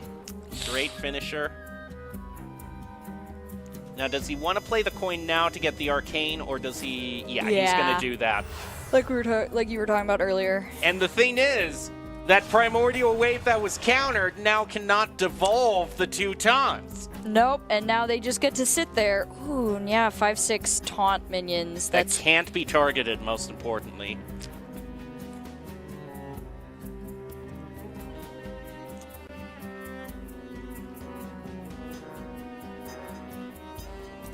yeah, yikes. Well, this mage is just thinking about how he wants to attack. Dancer first, which is interesting.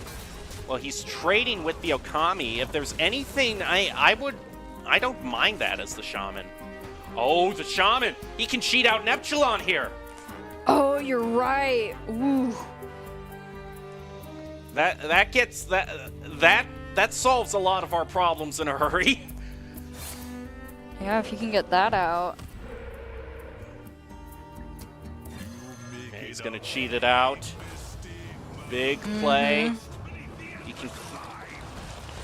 Ooh. And remember, those fists are immune when they attack, so those taunts are gone. Yep.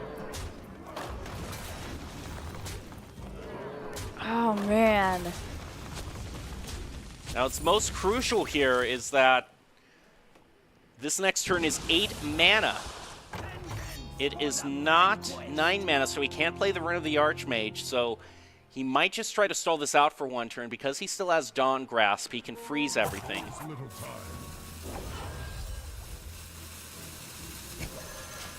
So what was looking to maybe be hopeless has been saved with that Neptulon. Yeah, no. Just being able to pull out the Colossus there for so little was huge, because that's just such a good card to have.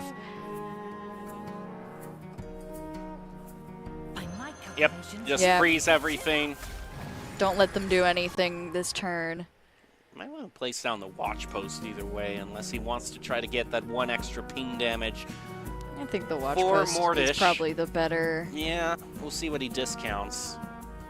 1 mana here and there can often... Nope, Oh, he's okay. going to... No, yeah, I guess This- getting one of the hands down lower is not a bad idea. Oh, there's Glug. The problem is that his board is so full at the moment. Yeah. It's like- But it's a good backup if his board gets cleared here. But I can tell you, I know what's next turn for the mage. Rune. It's Rune Yeah. of the Archmage next turn. Yeah, Which you would think casting a bunch of random spells, you're like, oh, it's the Casino Mage of old, and it's a Casino Mage in a sense, but the problem is that this Casino is definitely rigged toward the house because everything is going to target your opponent. So I think it has to be Rune.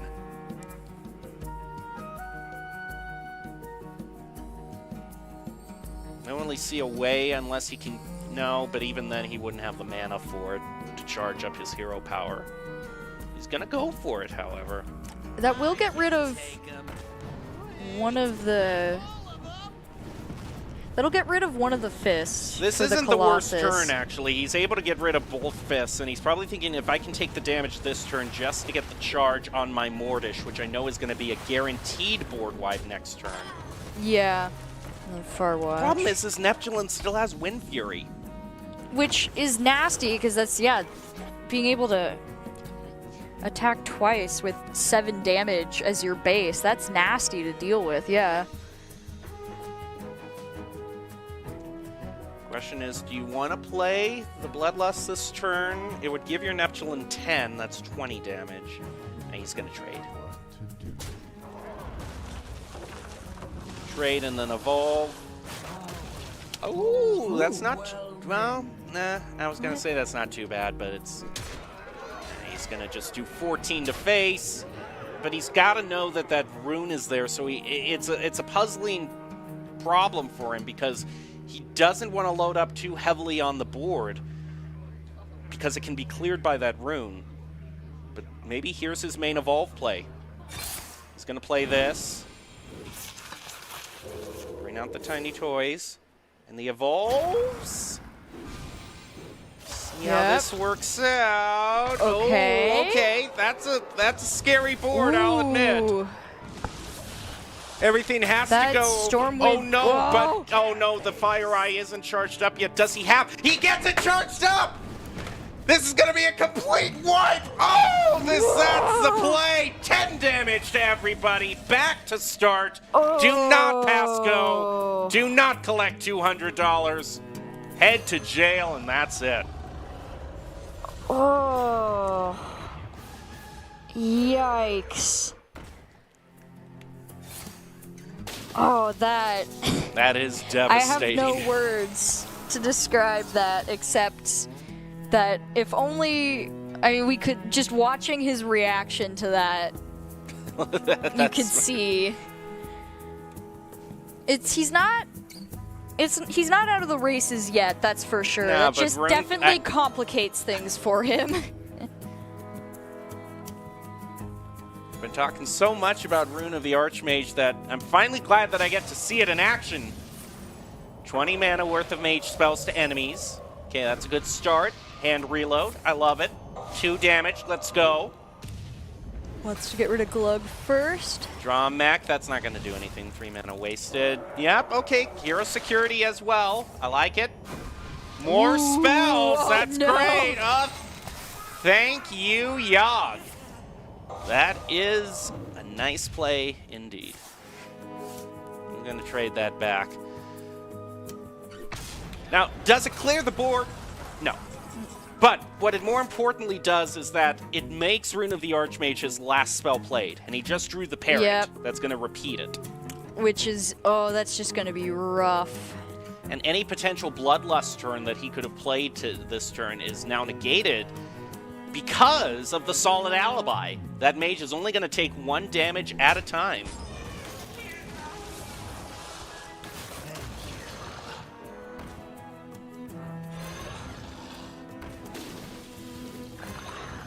I think overall things have turned so much in this mage's favor that this is probably game.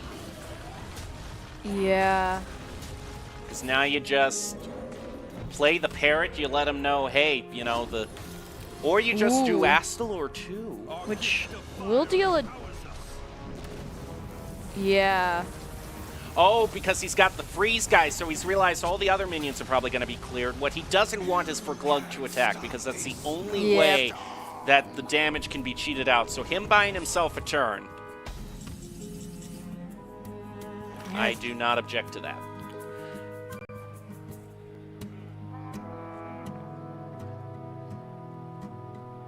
He does not have many options right now. And the best he can do is brew Khan, set up a play. He can at least do 6 damage to face, set up a board for himself.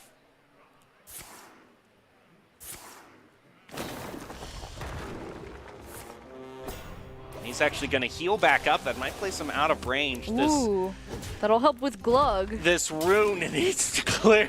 This needs to be the rune to save it. Here we go. All right. I want to see a mass polymorph. Let's see some sheep out on the field. Oh, no. From one board clear to another. Okay. Oh, the skeletons are back. 10. Oh, that's huge! That is huge! That wipes off 10 damage from the spell. Oh, but the solid alibi buys him 1 more turn. Oh my gosh. Oh, no. Oh, that is the big... That is what they officially refer to as pulling it out of your posterior. Because at this point, that one solid alibi buys him another turn. Glug? Oh, and Glug actually. It doesn't matter though. He can only take 1 damage at a time.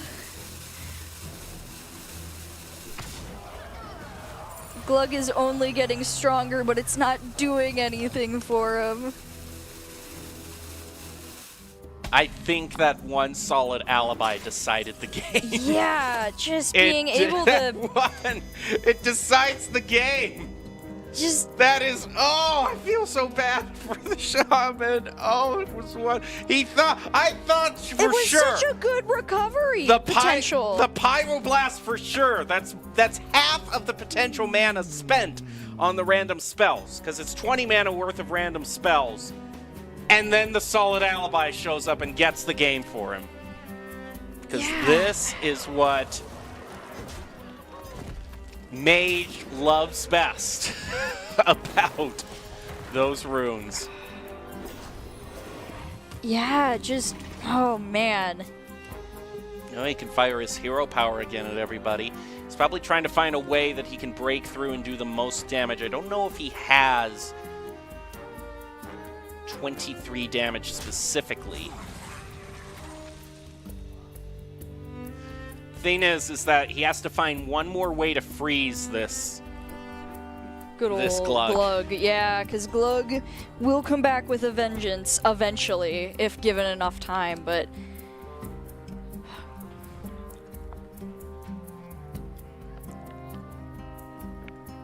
This play...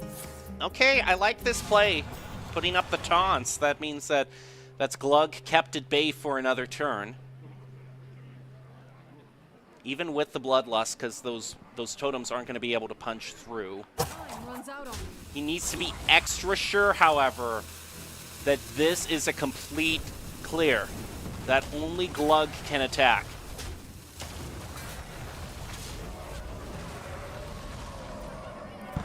Yeah. I find it very amusing that there is a 29-28 card on the field, and it can do absolutely nothing to change what's happening right now. What have you done? Nothing! Like, what you would consider like one of just like the best cards to just have around. Like, I would always be like, yeah, if I could get a 29-28 on the field, yeah, I'd love that.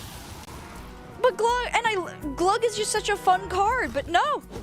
He's just doing nothing right now because he's just being limited by the mage. It's insane. He's going to use his Evolve to get himself a 3/3. At least that can attack. And he's not getting the hero power that allows himself to do damage. And it's another freeze brought out onto the Glug. No! You have everything you could possibly want, and yet you can't use it. Oh, poor Glug.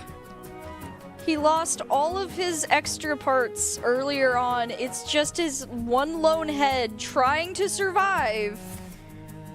I mean, realistically, he's not going to be taken out. He can discount it. The coin, the 10-planet coin! No! He can get it! Oh. Was it worth it? Was it really worth it holding on to that coin? Was that going to make that big of a difference this late in the game?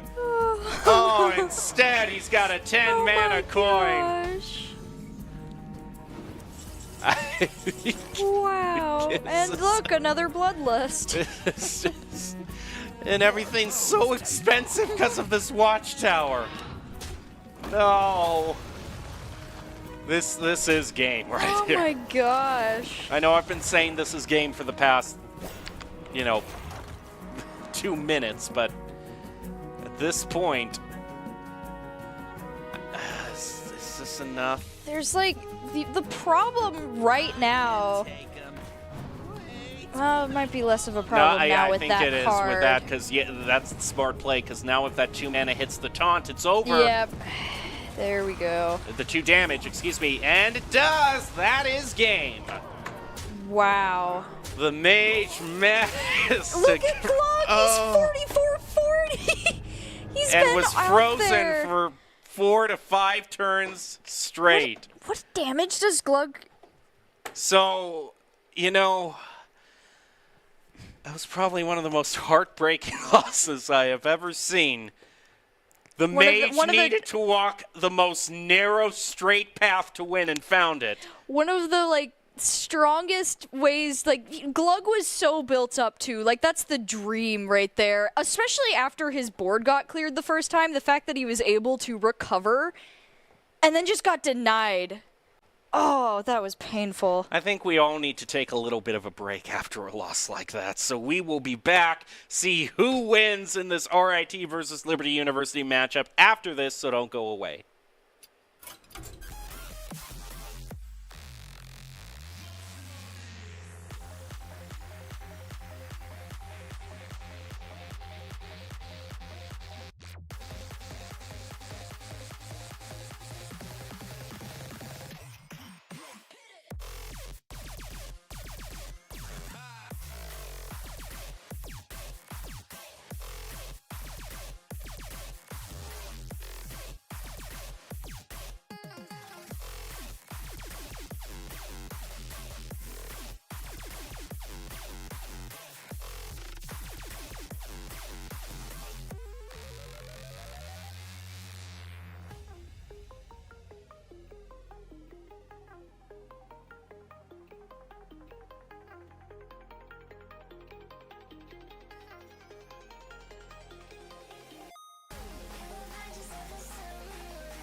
Gazing further at the sky. Is it morning when my place is night? Is it raining when my place is dry? I wanna see, I wanna know what's on the other side, the other side. I wanna travel the world with you. What's on the other side, the other side, wherever you are.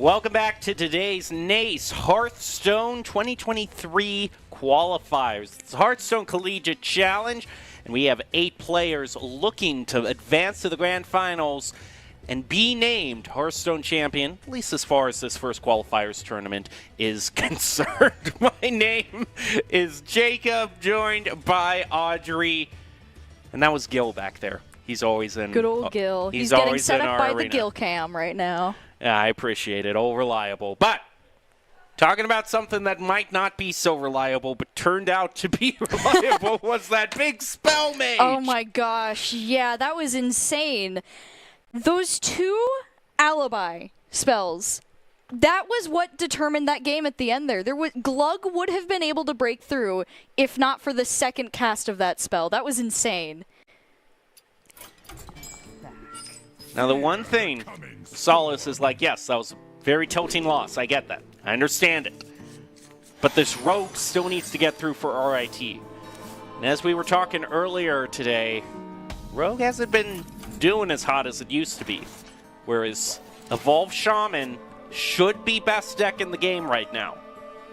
So it's going to be an interesting matchup Problem for that. is with that such a look at that jackpot followed by the two Swift Scales. How lucky is the Seiko Waffles guy? That is the perfect opening hand. That's a really nice hand. Also, just getting the concoctions there to start isn't bad either. See, I didn't see the first concoction. It was the draw 2, the yellow. Okay, that's always a solid. Does he want to go full thief here, or does he want to? He's going up against Shaman, so I would have chosen the purple, actually. Just get rid of the cards, yeah. Get rid of an enemy minion, because the Goldshire goes out. You want to find a way to just get rid of that.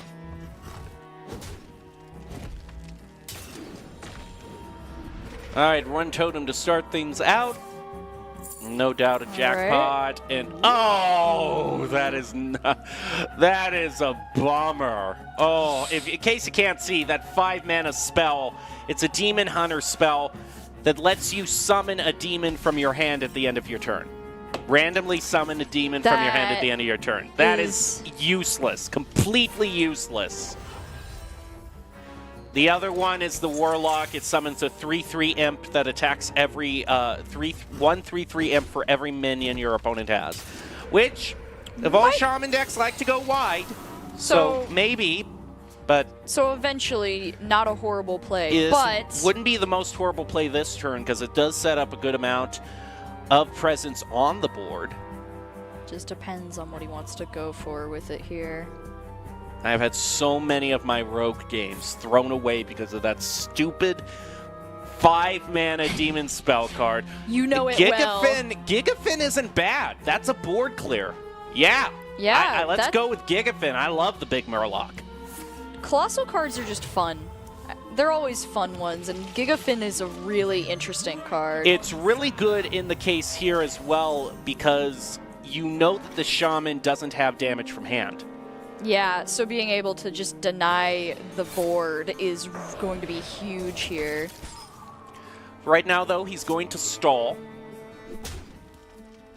Going to be more than happy to just pelt damage on.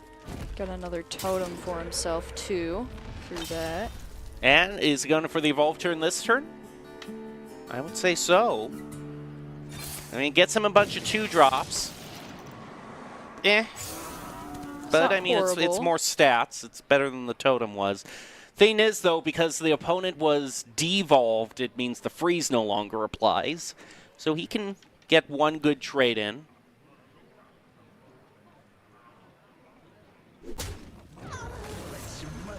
Yeah, this makes that imp card a lot better now. Yeah, there we go.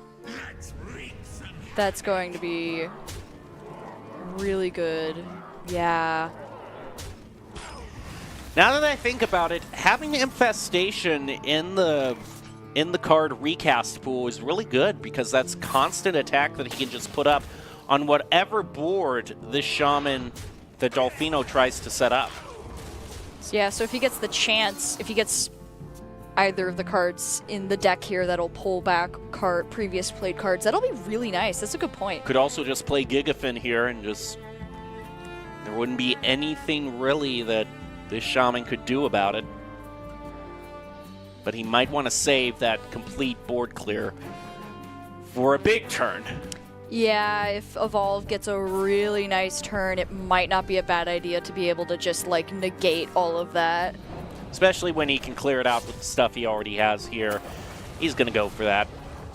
Reconnaissance. Find himself a...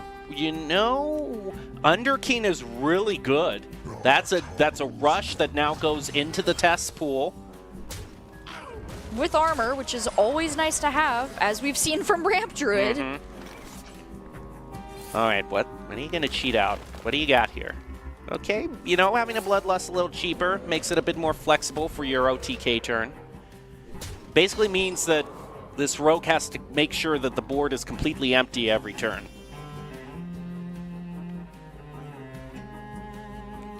We also could have even further shenanigans as the Sunwell has been drawn. Okay, choice of concoctions. I would think the destroy, and I mean, no, he wants more card draw. Okay. Card draw, never too bad. He's going to draw even more. Just more board clear and card draw. Oh, Putricide is nasty. Discover a he's going to do counter spell. Oh. That... Permanently having counter spell up on the field. Okay, this could be the Gigafin turn. All right. Let's see what happens here. What do you get? Yep. Okay. That's pretty good stuff. He's happy with that. But the problem is, I don't know if his heart is about to be broken. Yep, there it No, is. Liz, his reaction is going to tell everything if the Gigafin is played. I know it. It's tragic. Oh, and in the Putricide too to make a bunch of concoctions off of it. Oh my gosh. Oh, that is brutal. Ooh. Oh. Wow. He's going to pull the Gigafin back with the Shadow Step as well. He gets 2 for the price of 1. I mean, that's probably the smart play, though, with Evolve Shaman. I don't blame him. Oh, my gosh. Oh, great. Neptulon can be placed. Not that that's going to get cleared out next turn as well. That's a nice big Colossal you got there. What if I just... Nom. Good old Gigafin. Oh, boy. You know, I saw the Shadow Step there, and I was just thinking to myself, he's going to pull it, isn't he? He sets up a counter spell, too, as if the Shaman didn't have enough problems. And all those concoctions now, too, Yeah, to be able to he's just, got like... card generation, card draw, enemy removal, minion summon. It's a nice little mix right here for him. The House of Eyes is gone, but I am undying. At this point, now this rogue is just waiting. He's daring him to fill up the board. Because we all know what's going to happen.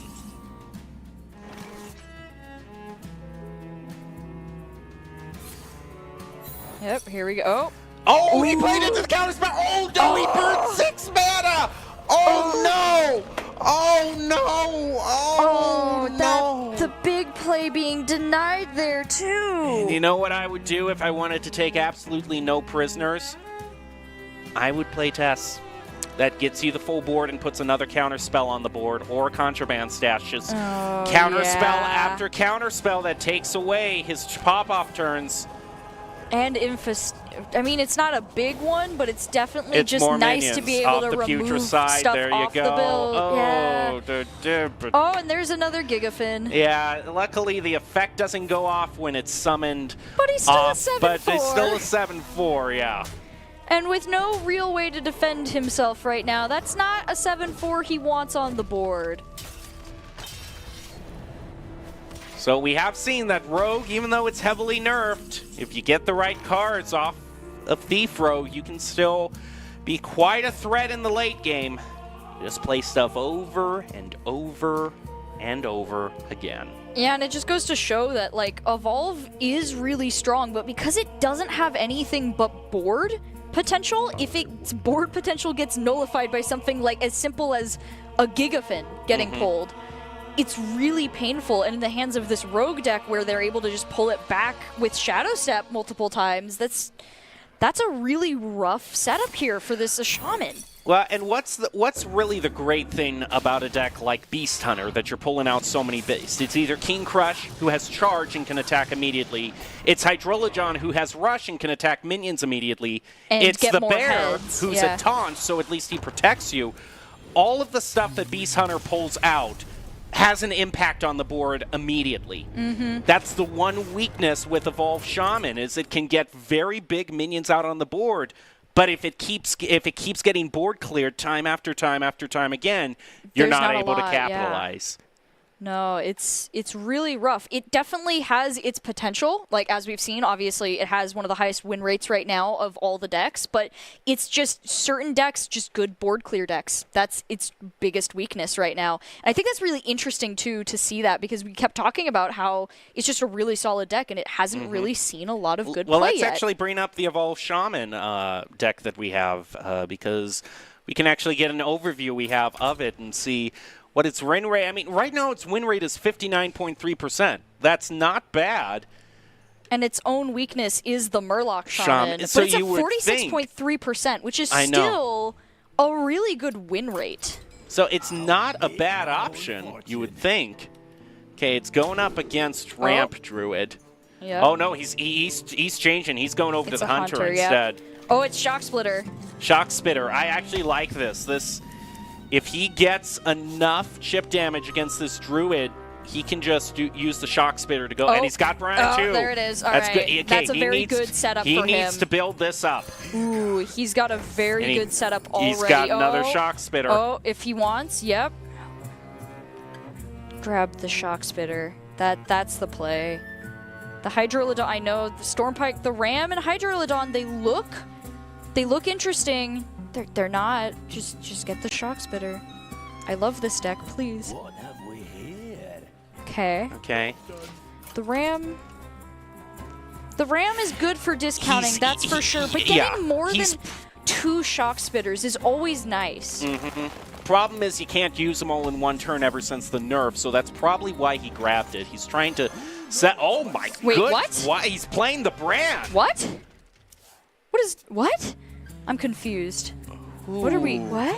Okay, this is risky. I'm concerned but intrigued. I mean, he can maybe buff the brand, is what he's thinking. Maybe? This is a gutsy play. I'm all This for is it. like- I like moments like this. Like, This is it's- definitely a fortune favors the brave. Wow. Because he realizes that this Ramp Druid is not going to be able to answer this back at least until turn 7. So he knows this brand is safe, but Gup. there's the I don't know if this Interesting. still pays off.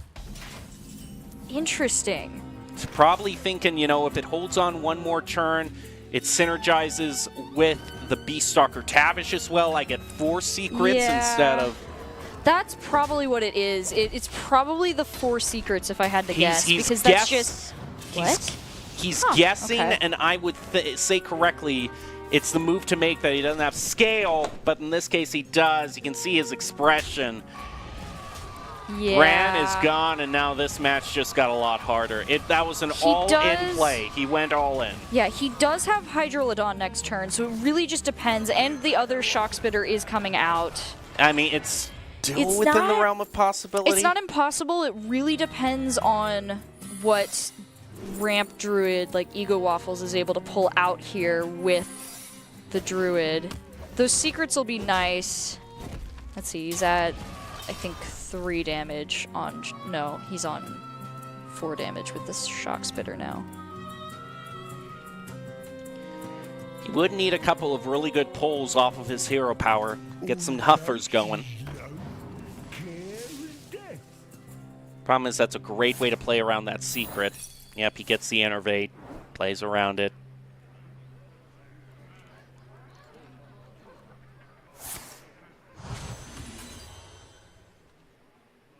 This could be it. I mean, I guess you play the Hydrolodon here.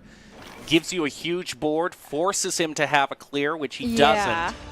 And he'll get rid of that first guy, which will give him an extra head boost, which will be nice. It's not out of the realm of possibility here. Yep, Miracle Because this is only a taunt. If he can get rid of this taunt here, find a way to clear it, he's got it. And the thing about the taunt... And he has to have it this turn here, too, because he just drew a Nubricon. Yeah, that... the taunt's not super dangerous just yet, though.